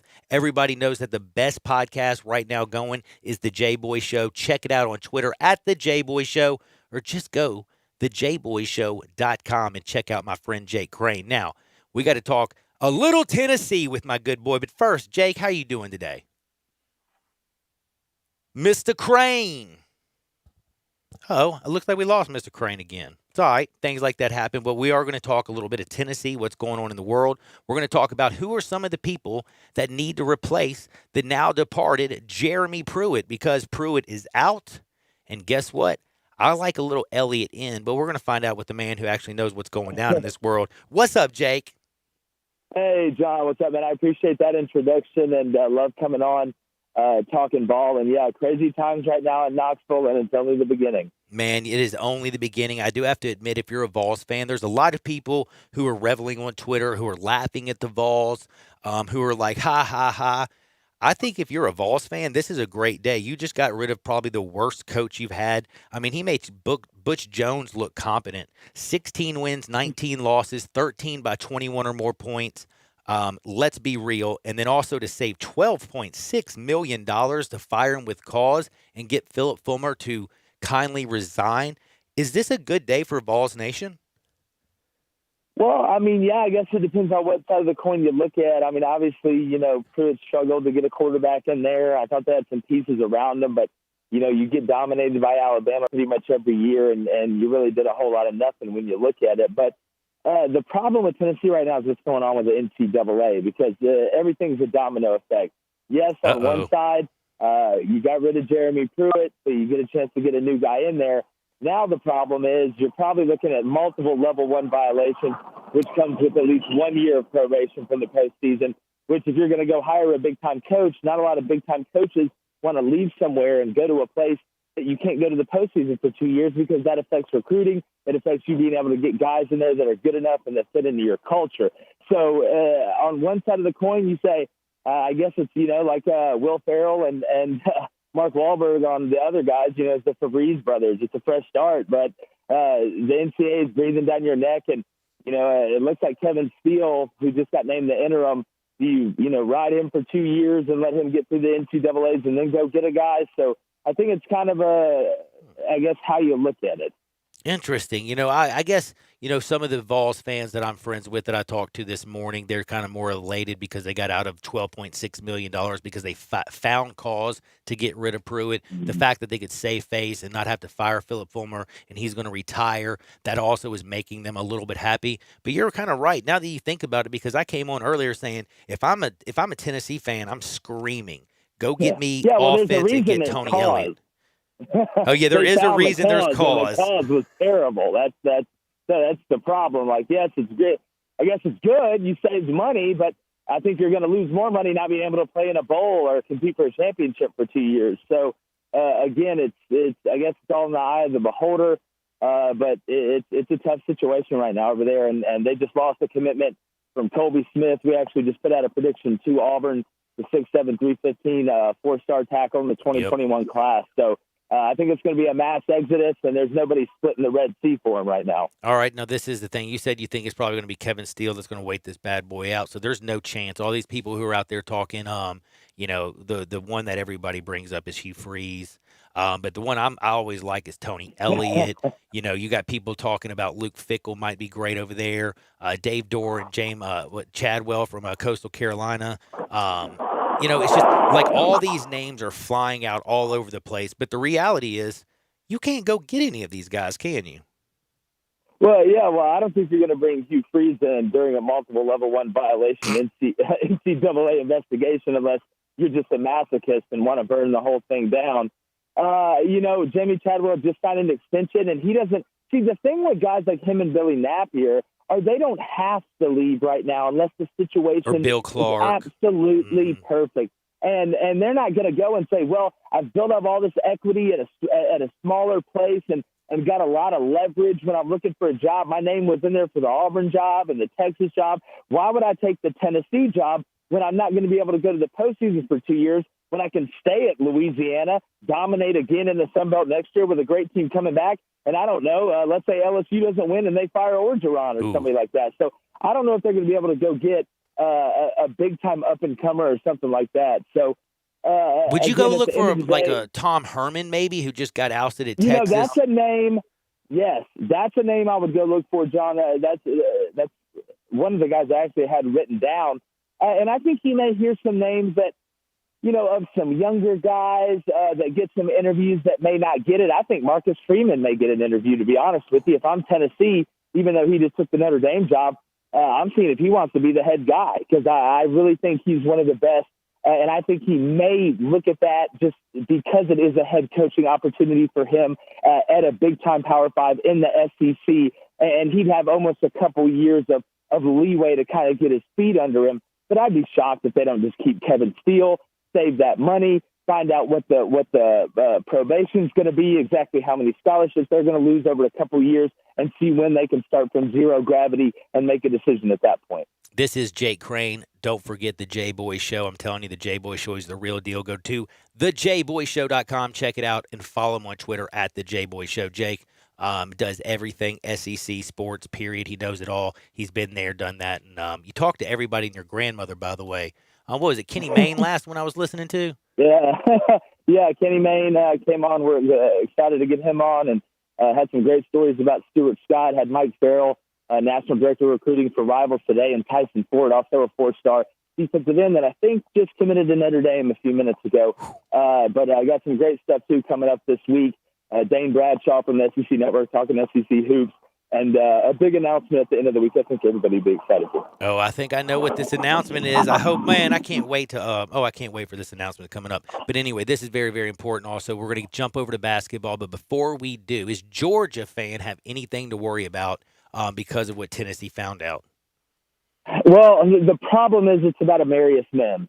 And that's not a secret anymore. And where did Amarius Mims sign? Georgia. And typically when there's a sweepstakes like this, it's not one party that's throwing money and the other one that's throwing promises and sugar cookies. So if I'm a Georgia fan, I'm a little worried, again, with the NCAA. But here's the way I look at it. Somebody turns somebody in. But typically the deal is, and this is a rule, when you turn somebody in, you get audited yourself. Mm-hmm. So it's a very iffy process, and somebody must have really hurt somebody's feelings in this deal, but I would not be surprised. Georgia's already been hit with a little bit.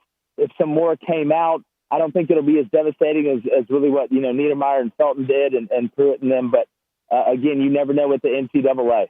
I'll tell you one thing, if this Georgia team, I bet they're fighting to keep everything in-house and quiet and keep this thing very mum because you got 9 starters coming back.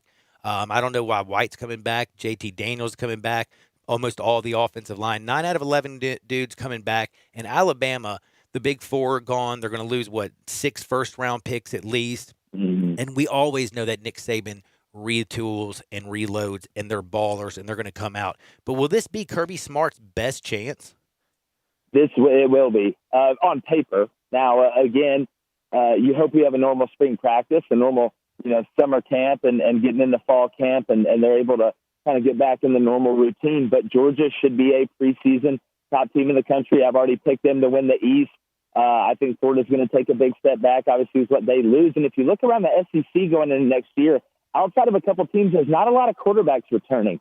So I think Kirby sees that. You mix that in with the big hump we all know for Kirby Smart is beating Nick Saban. So not only is Alabama losing a bunch of players, they've also lost a bunch of coaches. Nick Saban's added to the cabinet that he will leave at his feet once he retires, which is branched off everywhere. It's no longer a coaching tree. It's a coaching forest. And I do think next year Georgia will have a chance to win the whole thing. Now I got to talk a little SEC basketball with my friend Jake Crane from the J-Boy Podcast Show. Check it out. Now, this is important because everybody, like over in the Big 12, the Big 10, they look so dead-gum strong. It's not even funny. SEC I look at, and, man, Kentucky's no good. Alabama's banging threes. Nate Oates is awesome. I mean, what is this SEC going to be like, and how many real good teams are at the top? See, I don't think there's really an elite team in the SEC this year, but I don't want people to think that doesn't mean I think the SEC's not good. I think the SEC this year has a ton of young talent outside of the veteran teams that are doing pretty well right now. You look at Alabama that has some older guys, Herb Jones, Petty, all those guys, but you look at the talent, look at what Auburn has. Can you imagine if Auburn was able to play with Sharif Cooper the whole year, even though they can't go to the postseason? Justin Powell still hasn't played with Sharif Cooper, which they're going to become best friends. Wouldn't be surprised if they just went in the garage and did karate all day together. But, I look around the league. Kentucky doesn't have a go-to guy to score, and they don't want to draw contact. I've had Todd Lanner on my show, former Kentucky guard. We talked about it. You can't miss shots and be scared to drive. Those two things don't equate to wins in basketball. Tennessee still struggling on the offensive end. But again, I don't see an SEC team going really deep in the tournament this year. But I think next year could be the best year the SEC has ever had from a depth standpoint-wise in the league. You look at what Quanzo Martin's doing at Missouri. It was a matter of time. He's been unfortunate with injuries. I really think outside of Vanderbilt, Georgia to me is still pretty bad. Ole Miss is a mystery. I can't believe Schuler's taken such a step back as the senior guard. I thought Kermit Davis would have them rolling a little bit more by now, but I really think next year is going to be fun. With Florida, when you look at this Gators team, do you just almost want to basically cry for Mike White and this entire team? Yeah, I feel bad for him. I think Mike's a good coach. He hasn't really, outside of 2017, had a breakout year or a big year, kind of what Florida's used to. And people do forget. I think Mike White, everybody thinks Billy Donovan gave Mike White, a Ferrari. They weren't very good, Billy Donovan's last year before he left, and Mike White came in and they were hot. You lose Keontae Johnson to that unfortunate incident at the beginning of the year, really threw off your rhythm when your rhythm's already thrown off in what's been a crazy year with the pandemic and lack of preparation, really. So I feel for Mike White. I hope they don't make any irrational decisions. I think he's a really good basketball coach, and I think once he finds that rhythm and gets, that right set of guys in there, and I know he's been there a while, I think he'll have a big year here eventually. Mississippi State. Big-time shocker with Mike Leach in the offseason, but right now, a big-time shocker on the basketball court. Don't have necessarily that – Smith is great. Molinar, Gordon, whatever. They got good players, but they play really good team basketball, don't they? It shocked me because I watched Mississippi State, before conference play, and they looked terrible. Yeah. I thought they were going to be one of the worst teams in the league. But it just goes to show you, basketball – it's such a funny sport. All you got to do is get a little bit of confidence. They had a couple games in a row where a lot of the shots were falling. It's amazing as a player. You start to realize, hey, I'm good enough to do this. And that's able to push you through the bad games a little bit and keep your confidence up. And they've been able to eke out those close games. But I'll tell you this, the Mississippi State plays very hard. They dive after loose balls. They're not afraid to get in there and get physical because they know they have to. It's not going to be pretty every night, but it's amazing. Typically a junkyard dog, maybe a little bit ugly, but you put him in the ring and he fights pretty. I got to say goodbye to J-Boy, man. Jake, I know you're a busy man. Go check out his podcast. Go follow him on Twitter at The J-Boy Show. And don't forget, thejboyshow.com. I'm telling you, he's got the best. If you like the SEC, he's going to have you covered. Before I say goodbye, though, Vols fans are texting in. People are hitting me on my phone. In 4 years, the Vols will be what?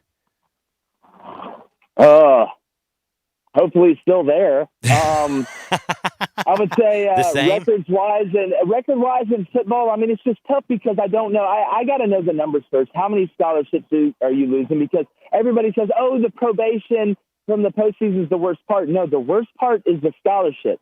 Because it's all about roster structure. And in the SEC, that's why GMs get paid so much. And they hired 19 secretaries and got 40 best friends that know what they're doing that hang out in their entourage. because it's all about roster structure. And when you don't have enough dominoes to play the game, it's really hard to go up against teams that you don't just get beat, John. I know you and Gabe know this. You don't just get beat by teams' first 11. You get beat by their first 44. So it's really your 50 versus their 50, and I'm including the specialist. And when you're having to go 38 versus 50, it's really, really tough. All you have to do is look at Nick Saban in Alabama and see that one. He's the best at it. He's the wizard. Best. He is the wizard, man. Speaking of the wizard, check out the J-Boy Show. It's the best of the business. It's the best thing going. Put it in your podcast so it pops up every single day. Jake, you be good out there, and thank you so much for your time, my friend. Hey, John, I really appreciate all the kind words, man. Love coming on. We'll see y'all next Monday. Check us out at the J-Boy Show. We got a lot of fun stuff popping off. Gabe, y'all be good.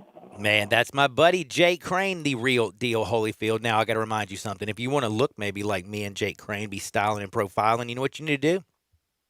5880 Goodman Road, right down in Olive Branch, right in between me and the J-Boy. I'm in Memphis. He's down in Tupelo. Bing, bang, boom. You're going to catch him. It's that easy. Frontier Western Store at 5880 Goodman Road. If you're a little bit farther out, go to frontierwesternstore.com.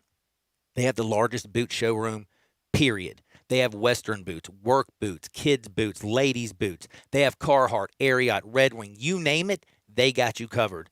They also have the best prices going. They're family owned and operated since 1967. Frontier Western Store has you covered. Check them out online at frontierwesternstore.com or just head on down to 5880 Goodman Road down in Olive Branch. You ready for some very unsurprising news? Sure. So today is the day where underclassmen declare for the NFL. All the underclassmen in college football have to get it done by today. And there's two notable ones. I want to mention the first one, Justin Fields. Very obvious that was coming. I saw people this morning saying, "Oh, hey, today's the declaration day, and he hasn't declared yet." And I was like, I wouldn't worry about it too much. I think by the end of the day he'll be there. And also, Kenny Gainwell has officially opted for the NFL draft, so he will not obviously be returning to Memphis. Oh man, good luck, my man. We kind of figured that. I think everybody when he opted out. I think he's going to be another great running back. Again, unsurprising news. Yeah, unsurprising news. But the next thing you know, he could be another Pollard, Antonio Gibson, Darrell Henderson, whatever. Kenneth Gainwell, next Memphis man, headed towards the National Football League. Didn't mention this much last week, but right before, since you mentioned this, is Anthony Miller coming back to the Bears? Did you hear how much abuse he took last week after that thing by getting baited, throwing the punch and get kicked out? It sounded like they were so mad at Anthony Miller, it kind of freaks me out. And if you're Anthony Miller and you're looking at the quarterback situation, if you're looking at their GM Pace and their sorry coach and Nagy, do you almost want them to get rid of you? I think you're in a situation where if you do get let go and they do not bring you back, you're going to be fine. Yeah, on he's the going open to get market. picked up. You're going to get picked up. You're probably going to get a situation where you can get some reps. So I would want to get away and as far away from the Bears as I could. Just don't go to Baltimore. You don't want to go from one bad quarterback situation to another. So how do you call that a bad? See, this is the thing. Hey, dude, he lost. How do you call it a bad quarterback situation? Because I'm going to tell you right now, Lamar Jackson will age faster than dogs because running quarterbacks and do I know, not last and in the I league guess, for a long time, and he's closer and to you Vince have to Young pay him than soon. he is. Basically, let's the be contract's honest, coming. Donovan McNabb. Contract's coming soon, too. And you're going to pay him. Look at the quarterbacks. But I mean, it Aaron can't. Rodgers, It's not Tom Brady, Patrick Mahomes, It's Josh certainly Allen. not comparable to the Bears quarterback situation. Okay, let's be real. No, You're right. no, stop. Okay, I said let's okay. be real. You're right on that. But I will tell you this: in like 4 years, Baltimore's quarterback situation will be like the Bears is today. I'll tell you that much. Because again, it's dog years. So what is a dog year? 7 years to 1. So Lamar is going to be like a grandfather in the next 4 years. I don't know. We'll see what happens. I guess I am a little bit broken-hearted that it didn't work. Now, speaking of quarterback news, I brought this up earlier. This basically says, unequivocally, the most important position on the field. We see why everybody reaches for quarterbacks because look what Aaron Rodgers did. Look how Drew Brees lost the game. Look how Lamar Jackson couldn't get it done. Look how sad Jared Goff was. Let's be real. Sad Jared Goff was. And this is what I want to bring up. Baker Mayfield's taken a lot of abuse. Baker Mayfield proved that he belongs in the NFL, and he's damn good. We know Brady. We know Allen, what he's done. But did you hear the news they asked Sean McVay, is Jared Goff going to be back next year? And did you know what his response was? What was it? I'm not going to guarantee it in the roster spot yet. What? He's got 4 years left of a $110 million deal. Hold up. Back the truck up. Did you just say you're not sure if you're going to bring back the dude that you took to the Super Bowl? You kind of made Jared Goff. You got Jared Goff paid, Sean, because guess what? Fisher was done with him. I can't believe I'm saying this. Fisher might have been right. Goff might not be any good. Come on. Dude, McVay Fisher is turning with on any it. quarterback. No, listen, Fisher is sorry. He left Steve McNair on the sideline for way too long, you know? Okay, look, like I don't like Jeff Fisher. I don't we're- like Jeff Fisher, but basically what I'm trying to say is Jeff Fisher said Jared Goff couldn't even make the the first game of the year, the number 1 pick wasn't even on the field in a uniform. We're not going to give him credit. We're not going to give him Jeff Fisher any credit for saying that Jared Goff wasn't any good, because as soon as Sean McVay got there, he was a completely different human being. He was, but guess what? Sean McVay is basically pretty much said he I got news doesn't for want to Sean be McVay. He's basically said I want a divorce. Sean McVay is calling up every divorce attorney. Randy Fishman, Leslie Ballin, what's up? Who's another divorce attorney in town? I'm just gonna say I have news for him. Unless there's some drastic trade, he's stuck with him. He's stuck with him. It's there. You have he's not an unrestricted free agent until 2025. Oh, I know. And the cap hit would be absolutely ridiculous. The amount of dead cap you'd have if you just got rid of him would be ridiculous. So what is Sean McVay basically saying? Does he want to be out as the Rams coach? I mean, if you're the general manager and the owner, and you gave this guy so much money, and you got him to a Super Bowl, even though he was horrible in the Super Bowl, he hasn't been healthy. You like another kid, Wolford. I mean, you like John more than him. And let's just be real. He couldn't play this week, or you would have played him against Aaron Rodgers over your number 1 pick, Jared Goff, who, again, you got $110 million owed to him. I'm just shocked that McVay, when after the game is asked, and he says this, I emphasize competition. Through all 4 seasons as coach, it's about competition. I will not guarantee anyone a roster spot. That is just weird after you lose to Green Bay. And you know what it is? He was looking at Aaron Rodgers, and he was looking at his girlfriend, Jared Goff, going, I really like her. I'm ready to break up with you. I'm telling you, that's what he's doing. And the real question for me is, where would Jared Goff be without Sean McVay? And where would Sean McVay be with a quarterback with more talent? I mean, I think Super Bowl with that defense? I think very highly of his offensive game planning. He's one of the best offensive game planners in the NFL. You just remember I said this. John Wolford, I think if he's on the roster and it's Jared Goff, I'm just telling you this. You have a love affair with him. No, this is you Sean love McVay. Him, man. Okay, hold on. Who brought up John Wolford again last night? Sean McVay. And then you take it a step further to say John Wolford's like the quarterback of the future. No, in I'm LA. just saying when you have been with a when you're married to a quarterback the way Sean McVay is married to Jared Goff, you go all the way to the Super Bowl with him, and then he comes back and plays the way he is. You start looking around, and when you look at an undrafted dude from Old Dominion. Where'd Wolford play? Also, I want to say Wake Forest. Or maybe it was Wake Forest. Yeah, I think it was Wake Forest. Taylor Heineke played at Old Dominion. It's hard to Yes. keep up with these guys. I mean, they didn't play big-time football, but, yeah, he played at Wake Forest.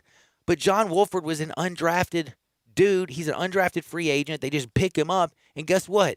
McVay falls in love with him in a few months, and he's looking at his millionaire quarterback who was the number 1 pick going, girl, you nasty. Come you know what I'm saying? Let's man. be real. Get He don't real like with him. yourself. This is a guy who's started one game, he won it, but he didn't even throw a touchdown.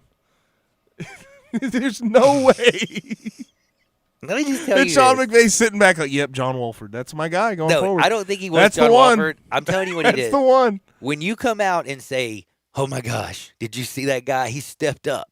He did a good job today. I really like what I saw in John. And then after a playoff game, you ask a question about Jared Goff, and you come back, the 4 years I've been here, I'm always about competition. I don't guarantee anybody rush. Think about the two The only thing I could see, and we'll get to break after this, is if he drafts a guy later in the draft, obviously not a first-round pick, second round through seventh round, get a quarterback who you think you can maybe develop if you're Sean McVay, and you have him compete. Does that mean that Jared Goff's not going to be the starter next year? No, I think he will absolutely be the starter next year. But will he continue to be sort of average? Yes, I think he will. But they will win games because Sean McVay is a great offensive game planner. Tell you one thing. I think that in the future we're going to have more news on Jared Goff and what he does on his country club, like if he ever gets a hole-in-one or what is it, a condor, something like that. By the way, I don't know if you saw this. Aaron Hicks, he can hit a ball a long way. I'll tell you about that because Hardwood is coming up next. Remember one thing. When life hands you lemons, you make a lemon drop. Tito's, best vodka in the whole wide world. How do I know? Because that's all I drink. When it comes to vodka, I like it being made right here in the United States, down in Austin, Texas. It's stilled in these copper pots, which give it unbelievable flavor. Slightly sweet, black pepper note balancing everything out, whether you're crafting a cocktail or drinking it neat. Tito's handmade vodka, it's simply the best. Sports 56, 98.5, 96.1 FM. We are Sports 56 WHBQ. Listen to us daily on AM 560, 98.5 FM, and 96.1 FM. Do you know one of the best things you can do for your employees or family's health? Provide Arctic Clear bottled water. Arctic Clear bottled water is your locally owned and operated bottled water provider. Arctic Clear is 100% natural spring water with free delivery and setup, dependable service, and no long-term contracts. What an easy choice. Call Jeff Manus today, 901-382-2363, or visit arctic-clear.com. Arctic Clear bottled water. Call now, 382-2363. That's 382-2363. When you're in need of quality jeans, shirts, and boots, think Frontier Western Store in Olive Branch. Frontier has thousands of square feet of merchandise at everyday low prices. Tons of jeans by Carhartt, Wrangler, and Ariat. Whether you're after classic denim jeans, dungarees, or work pants, you'll find it among Frontier's amazing selection of stylish modern fits. Flame retardant jeans and shirts are now available as well. Cold weather is here, and Frontier is restocked with insulated overalls, coats, and beanies by Carhartt. Jackets by Ariat available as well. Don't forget the boots. Frontier boasts thousands of pairs of boots in stock. Whether you want a nice pair of dress boots or need super tough work boots, Frontier has you covered. Steel toe or soft, waterproof, square toe or round, we've got them all. Ariat, Durango, Dan Post, Rocky, and many more brands. You're guaranteed to find your next favorite pair at Frontier. Frontier Western Store, 5880 Goodman Road in Olive Branch. Or shop online 24/7 at FrontierWesternStore.com. Family owned and operated since 1967. Do you know one of the best things you can do for your employees or family's health? Provide Arctic Clear bottled water. Arctic Clear bottled water is your locally owned and operated bottled water provider. Arctic Clear is 100% natural spring water with free delivery and setup, dependable service, and no long-term contracts. What an easy choice. Call Jeff Manus today, 901-382-2363, or visit arctic-clear.com. Arctic Clear bottled water. Call now, 382-2363. That's 382-2363.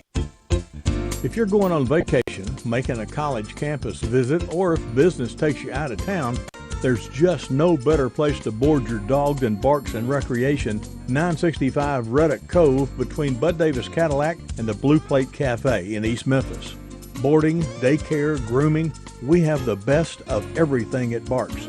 Indoor-outdoor kennels so your family member can go in and out as they please. Indoor and outdoor play areas.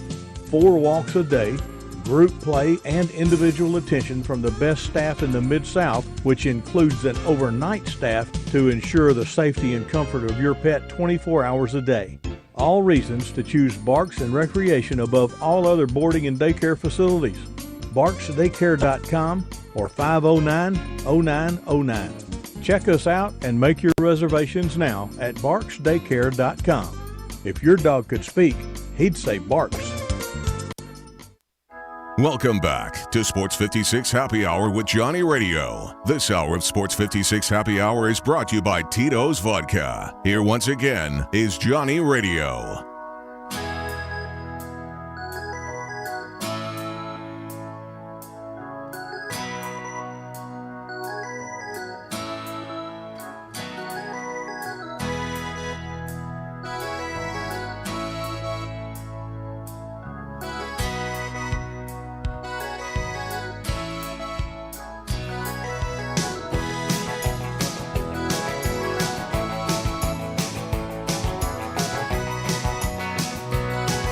Welcome back in a little Sports 56 Happy Hour. I'm your good friend, Johnny Radio. My friend is Gabe Kuhn. Follow him at G_Kuhn71. Follow me at Johnny_Radio.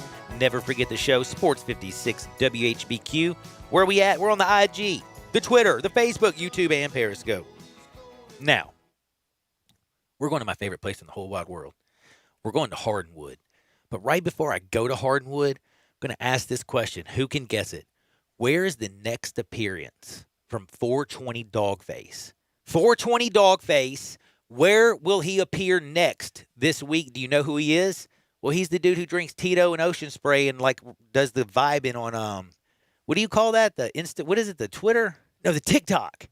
He does the TikTok. He's the vibe man. He's the good vibe man. 420 Dogface. Check him out. And also don't forget to check out one thing. That's Tito's Vodka. They give you Hardinwood. Tito's handmade vodka is simply the best. I've always told you, no matter what, if you're crafting a cocktail or if you're drinking it neat, it's balanced, it's perfect, it's slightly sweet with the black pepper note. It is the real deal, Holyfield. Tito Beverage. He also loves dogs, his good buddy Dog Joe. Everything about Tito's you'll love, including the price. Check out Tito's. Crafted to be savored responsibly. Let's go to Hardinwood. This is Access Hardinwood. Whoa. Guess what I got, Gabe Kuhn? I got Demi Lovato and UFOs. I got Johnny Manziel, Jeremy Pruitt. Got a scientist who figured out something. And we also had a 5-year marijuana experiment. I can't wait to talk about this stuff. By the way, when marijuana becomes legal, I better get the first sponsor. Like I told you about Berkshire Hathaway, how they're going around investing in like cookies and ice cream and all that stuff for the munchies. I want to also get paid too. You know what I'm saying? I'm going to be like my man, dude, I forgot his name again. Warren Buffett, sorry. I want to get rich. Speaking of getting rich, Johnny Manziel made a lot of money doing a lot of nothing in the National Football League. First round pick by who? The Cleveland Browns. Win 2014. After 2 seasons with Cleveland, you know what they did? They cut him like they're going to do with Jared Goff and the Rams soon. But guess what Johnny Manziel does? Some dumb things, let's just be honest. Texas A&M, he was awesome. NFL, he was a bust. He's now going to play in this, what is the fan football league where you pick the plays and stuff? Ridiculous. But I will tell you one thing that you never do, because karma is a what? I can't say that word, but you know what it is. So don't go out there and get bad karma. If you don't have something nice, just don't say it. And you definitely don't put out a tweet right after the Browns lose. Did you see any of this, Mr. Gabe Kuhn? In regards to what? Did you not see his tweets? I did not see it. Was there a flurry of bad tweets? Oh, my gosh. So he basically comes out and tweets out basically laughing that the Browns lost. Browns fans go banana sandwiches and are like, this is the most work you've done on a Sunday in years. You know, like people are making fun of him. They went in on him so bad. Browns fans just roasted him. So I'm going to ask you this question. Why would Johnny Manziel go out there and ever say anything bad about the Browns? I have no idea. They made him a full-on, and I know he was rich before he got to the league, but he was a full-on millionaire right after that by himself. Yes. So yes, I don't know how he can be mad at the Browns. Browns fans and the front office and whoever's still there deserve to be very mad with him. I love some of these. Predictably, Browns fans who were not pleased came out. I don't think I've ever seen Johnny Manziel trolling the Browns lose a close playoff game. But, buddy, I can't even remember a single play he had for the Browns. Dude, there's so many things they make fun of him. Also, it was a close game, man. It's not like it was embarrassing for the Browns. It's not like Baker Mayfield did something wrong. I mean, let's just be honest. I don't know how. Andy Reid kept them. Like, the reason the Chiefs are hosting this week is because Andy Reid didn't let them lose that game by calling that 4th down play, making everybody, even Tony Romo didn't know that they were going to go for it. That was the best offensive play call I've seen all year. All year long. You act like it's a freeze play. Yep. And get down to the bottom of the play clock, put them to sleep, and then call a little out to the outside for Tyreek Hill. You cannot stop that. Even Henny can throw that ball. You can't stop Tyreek Hill from getting 1 yard on that. And it was just awesome. Andy Reid did some awesome coaching, but also how can you not forget that fumble in the end zone that it comes back? So for Johnny Manziel, who is a bust to do that, in my opinion, I'm telling you, this is going to come back to bite you, you know where. Now, you like to talk a little bit of fun stuff on here. I like to talk a lot of fun stuff. You won't even believe what I saw this weekend. So, do you know there is I don't even know how to call this. They're a college. I guess they're doing a cannabis study. This is, of course, being done in Oregon. Should have known. They're studying THC, CBD, and whatever CBN and cannabinoids are. And they want to know what happens when you put marijuana in a jar and let it sit for 5 years. Will it change the way it affects you? Well, you want to know something crazy? It comes out and it says appearance. Not surprisingly, the buds have lost a little bit of their once spectacular glimmer. The original lime green hue has gradually become a bit duller. Consistency. The once super gooey, sticky, icky buds have transitioned into a slightly crunchier version, which is actually easier to smoke. And then the scent. Now that's the kicker. Almost none of the scent has gone away in 5 years. So here's the verdict. Smoke that herb. While it may not look as good as it once did 5 years ago, it'll make you happy. It'll melt your body. It'll put you in the couch. This was put out by the Portland University. That is so... How different is the world out there? Much different, especially in regards to cannabis. And it's completely different. Now, do you think Demi Lovato smoked some of this cannabis before she tweeted this out this weekend? Don't make... She captured a UFO in broad daylight on January 16th, Saturday. She captured one? Well, I mean, she's got it on her Instagram account, and it's literally like there's two orbs in the sky doing this thing. I watched it. I don't know what they are. One person did say, it's a blanking balloon, you lunatic. Other people were like, the aliens are coming! But she did say, because I didn't know this, she's a big UFO person. She's now said that she's seen UFOs on like 15 different occasions. Do you think Demi Lovato believes realistically in extraterrestrial life? Or do you think she's trolling everybody? I just watched the video. What do you think? Is that a trolling video or is that real? I don't know. I think she... based on the emoji, she's sort of got the tongue out laughing emoji. Mm-hmm. I think she's trolling. She's trolling? But yeah, those aren't UFOs. Like, what are those? Like big balloons? Something. There's something. There's something. There's something, man. You think they're they look like UFOs to you? I mean, like it doesn't look like the dudes that are going to take me up to like Uranus and send me all over the universe. It's Uranus. Uranus? Are you sure? It's Uranus. Okay, well, there's Venus out there too, okay? I'll go to Venus. I don't think I want to go there either, man. I kind of like Earth. No, but anyway, I just had to make fun of that, and I thought that was funny. Now, getting back to just having some more fun, do you think Leroy Butler belongs in the Hall of Fame?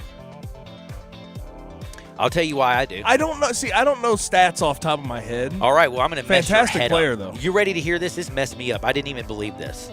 So, I'm not usually for people going out there and campaigning for themselves for an award like the Hall of Fame. Do you know what I'm saying? Usually you're speaking, like when you speak to get into the Hall of Fame, your play does the speaking for you. Writers do the speaking for you. The talking heads do the speaking for you. But damn, Leroy Butler's got a great reason. He came out and said, I got 2 words for you. Deion Sanders, Rod Woodson. They in the Hall? Why am I not? Because do you want to know that every single person from the 90s All-Decade team is in the Hall of Fame except for one person? Leroy Butler. I'm talking Deion Sanders, Rod Woodson, Bruce Smith, Reggie White, Cortez Kennedy, John Randall, Junior Seau, Derek Thomas, Kevin Green. All of them. Man, my man Leroy Butler, who is on the All-Decade team, is not a Hall of Famer. 4-time Pro Bowler. Super Bowl champion with Brett Favre in 1997. And again, a member of the All-Decade team. Not for somebody coming out and campaigning for himself, but I do like the way he did it. Because you know what after he did? After he said, I deserve to be in the Hall of Fame, he went Conor McGregor.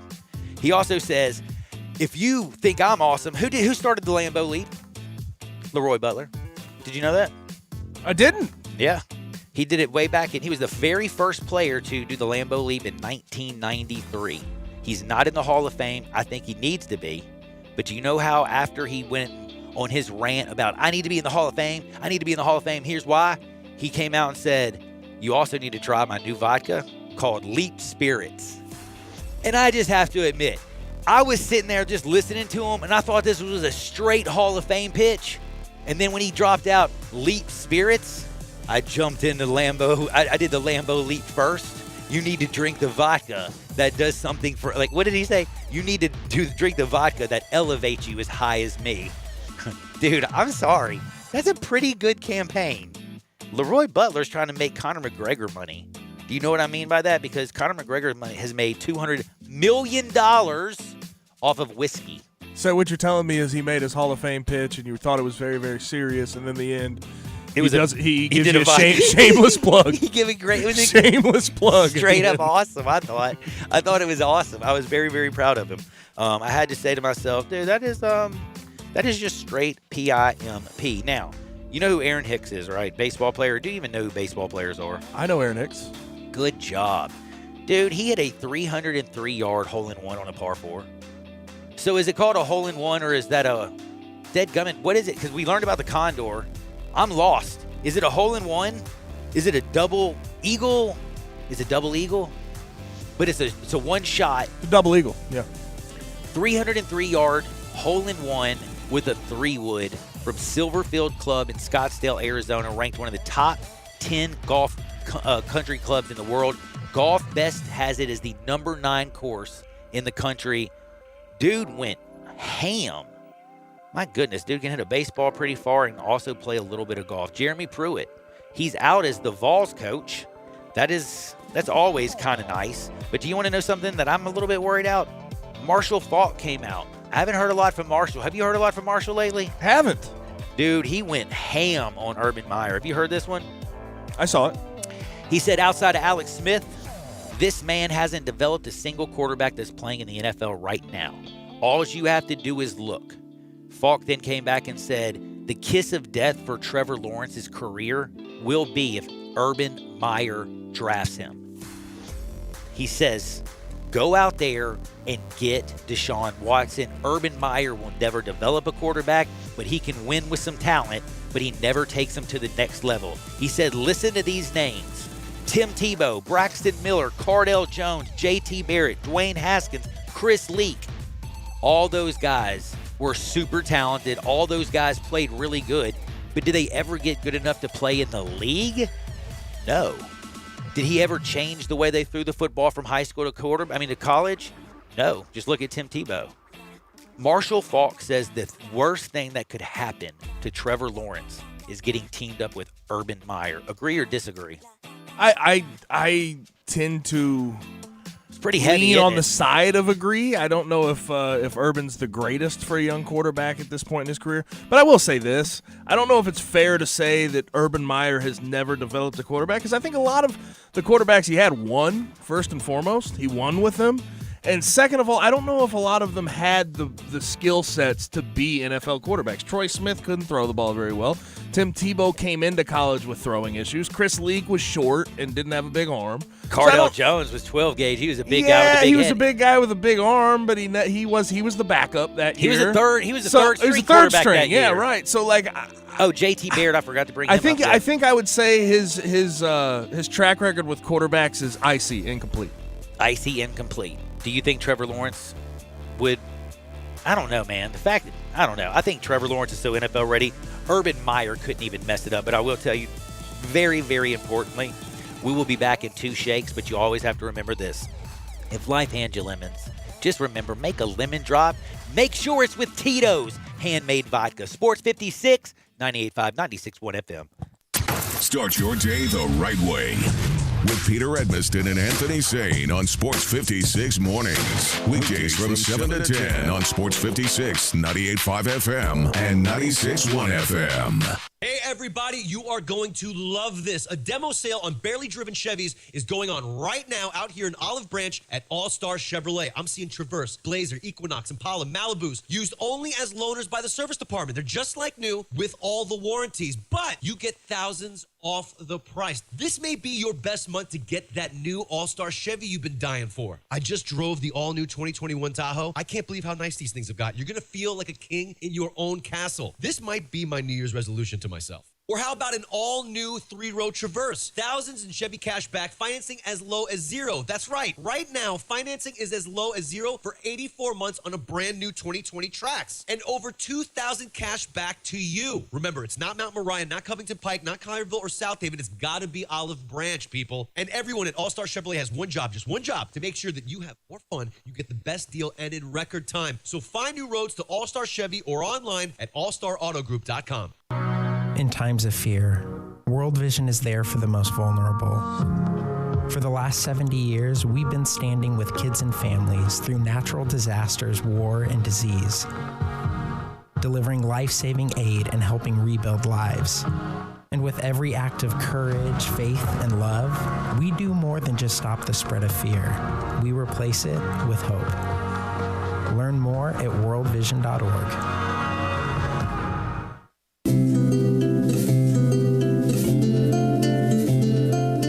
I'm a big fan of Town Village, and there is always something to do year-round. Nestled in the heart of East Memphis, located corner of Park and Cherry, is a beautiful residential neighborhood. Looking for a great place to retire, but you still have a very active lifestyle? Then visit Town Village.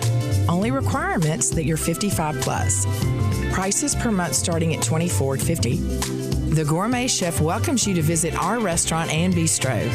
Package includes 3 complimentary meals per day, maid service, free local transportation, monthly coffee club, themed dinner parties, lots of fun. Visit us and call Daniel or Bo at Town Village Audubon Park at 901-374-7342. There's no place like home. Town Village Audubon Park. Welcome back to Sports 56 Happy Hour with Johnny Radio. This hour of Sports 56 Happy Hour is brought to you by Tito's Vodka. Here once again is Johnny Radio.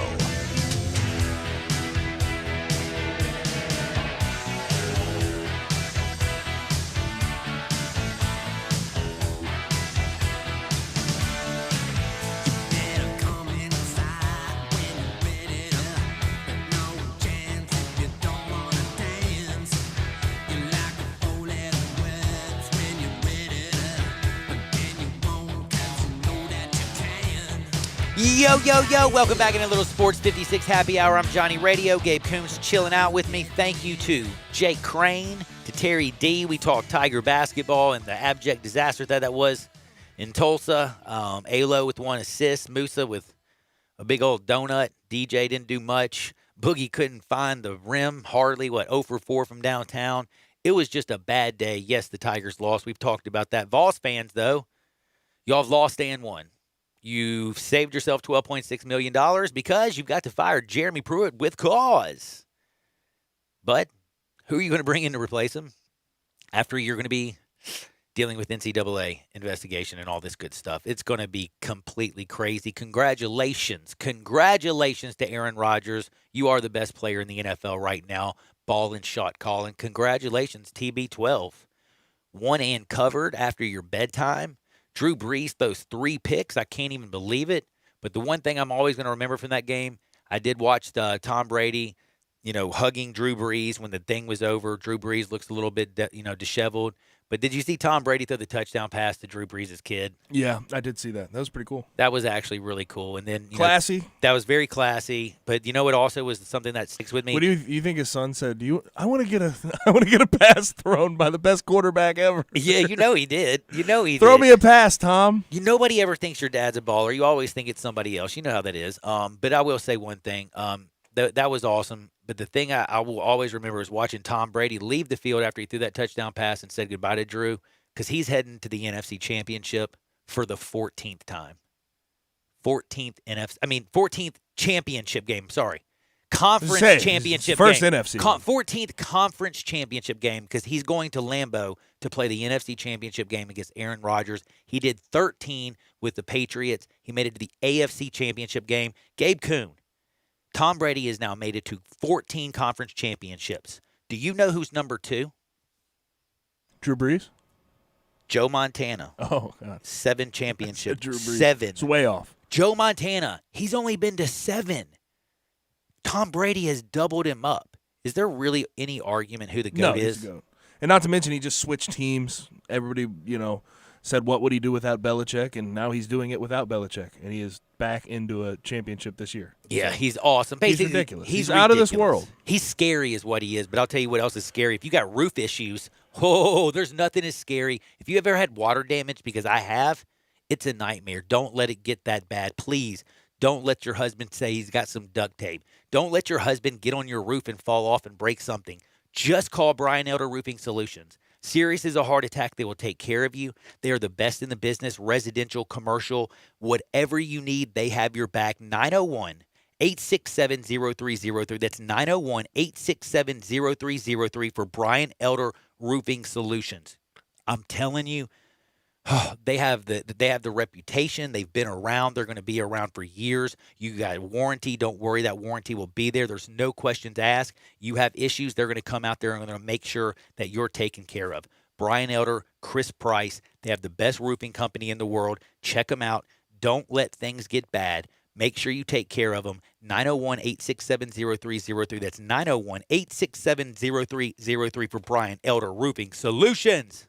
Speaking of solutions. Woo-wee. Is Patrick Mahomes going to play?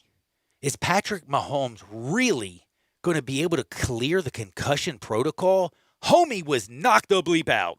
So apparently, and this was as of this morning, he has cleared concussion protocol. They said it wasn't a concussion. It wasn't a concussion situation. They think it's more along the lines of a nerve issue. The fastest I've ever seen anybody get through the concussion protocol in my entire life. They say they think it's more of a nerve issue. If you go back and watch the play, he didn't hit his head. He slammed his head in. The dude slammed his head into the ground, and I think that's what kind of banged him up. He didn't hit the ground. I swear. Eli showed me this earlier. I had to Eli watch it again. showed me this earlier. Did not hit his head. Well, then how come he couldn't even get up? I have no. Oh no! Here's a picture right idea. here. His head is on the ground, dude. I'm looking at this right now. This is the tweet. I'm This telling is you, frozen his in time. Head did not hit the ground. I'm telling Okay, you. so you're gonna maybe tell me that's a he lie? was laying down probably after the play, but oh no, he's got the he dude did on not. top of him. He did not nail his head on the ground. I can promise you, it did not. It was not a forcible contact to the head that caused the injury. Okay, well we're gonna. And this is a source as of yesterday in KC. Patrick passed all of his tests last night. He didn't actually hit his head. There was a nerve in his neck that got tweaked that made him out of it. He's getting testing done on his neck/nerve today, but did clear all tests last night. Well, I'm kind of wondering. Do you think his mother and family want to take back some of those mean things that they were saying last night on Twitter? I thought his mom was way out of line. What she said. Yeah, me too. She called out Mac Wilson for the Yes, hit she on did. him. That was not a very smart thing to do, considering it was not a tough hit. It was not a very violent hit. It was nothing like what we saw on Rashad Higgins, where they didn't call anything. Did you not think that was helmet to helmet? Did he lead with the crown? The ball gets popped out. You're looking at it in slow motion, but nobody talked about the hit. Only thing people were looking at the ball. Trust me, I understand it. But if you're going to go under the hood, how come they can't review everything? How come a coach can't challenge anything on the play? Why do they put these parameters? They slow down the deadgum game, but yet they still get the call wrong. We just now learned what a catch was after like 50 years. Now explain to me. Also, apparently people just learned about the touchback rule. How did they just learn about this? This has been in football since the beginning of time. Well, people are calling it for it to be changed all of a sudden. Like, why are we? This happens every damn year. You know what? If they're going to Good change a rule, Lord. there's one rule I want to change. What do you think about this? People I respect too want this rule changed. Do you want to know? You're going to think I'm really weird when I say this. Do you want to know the one rule that really drives me crazy? Offensive holding be 10 yards. 10 yards? Dude, do you know how hard it is to play offensive line? Have you seen how big those dudes are? You get your arm out a little bit, maybe you take a guy to the ground, and then all of a sudden, a 15-yard game, you're 1st and 20, 2nd and 20, whatever. Like, you basically completely screw the whole possession for one holding call. But heck, defensive holding. You only pretty lose rough 5 yards. Well, half the distance through that. And automatic first down. You know what? You're So, right. Man, I don't know. holding's a mug. If you want to Yeah. talk about anything, it's holding. But anyway, what a great show. I had a great time. I'm telling you. Coming up next, we have Wolo and Stats. Tonight is a big one. Martin Luther King Day. Grizzlies Sun, 4 o'clock. Make sure you check that bad boy out. But for Gabe Kuhn, I'm John Harden. I hope y'all enjoyed the football this weekend. I hope y'all enjoyed Jeremy Pruitt on the outs, Tennessee fans. I just hope you have a good day. Whatever you do, Get out there, make this world a better place. We'll see you on the flip side. Peace.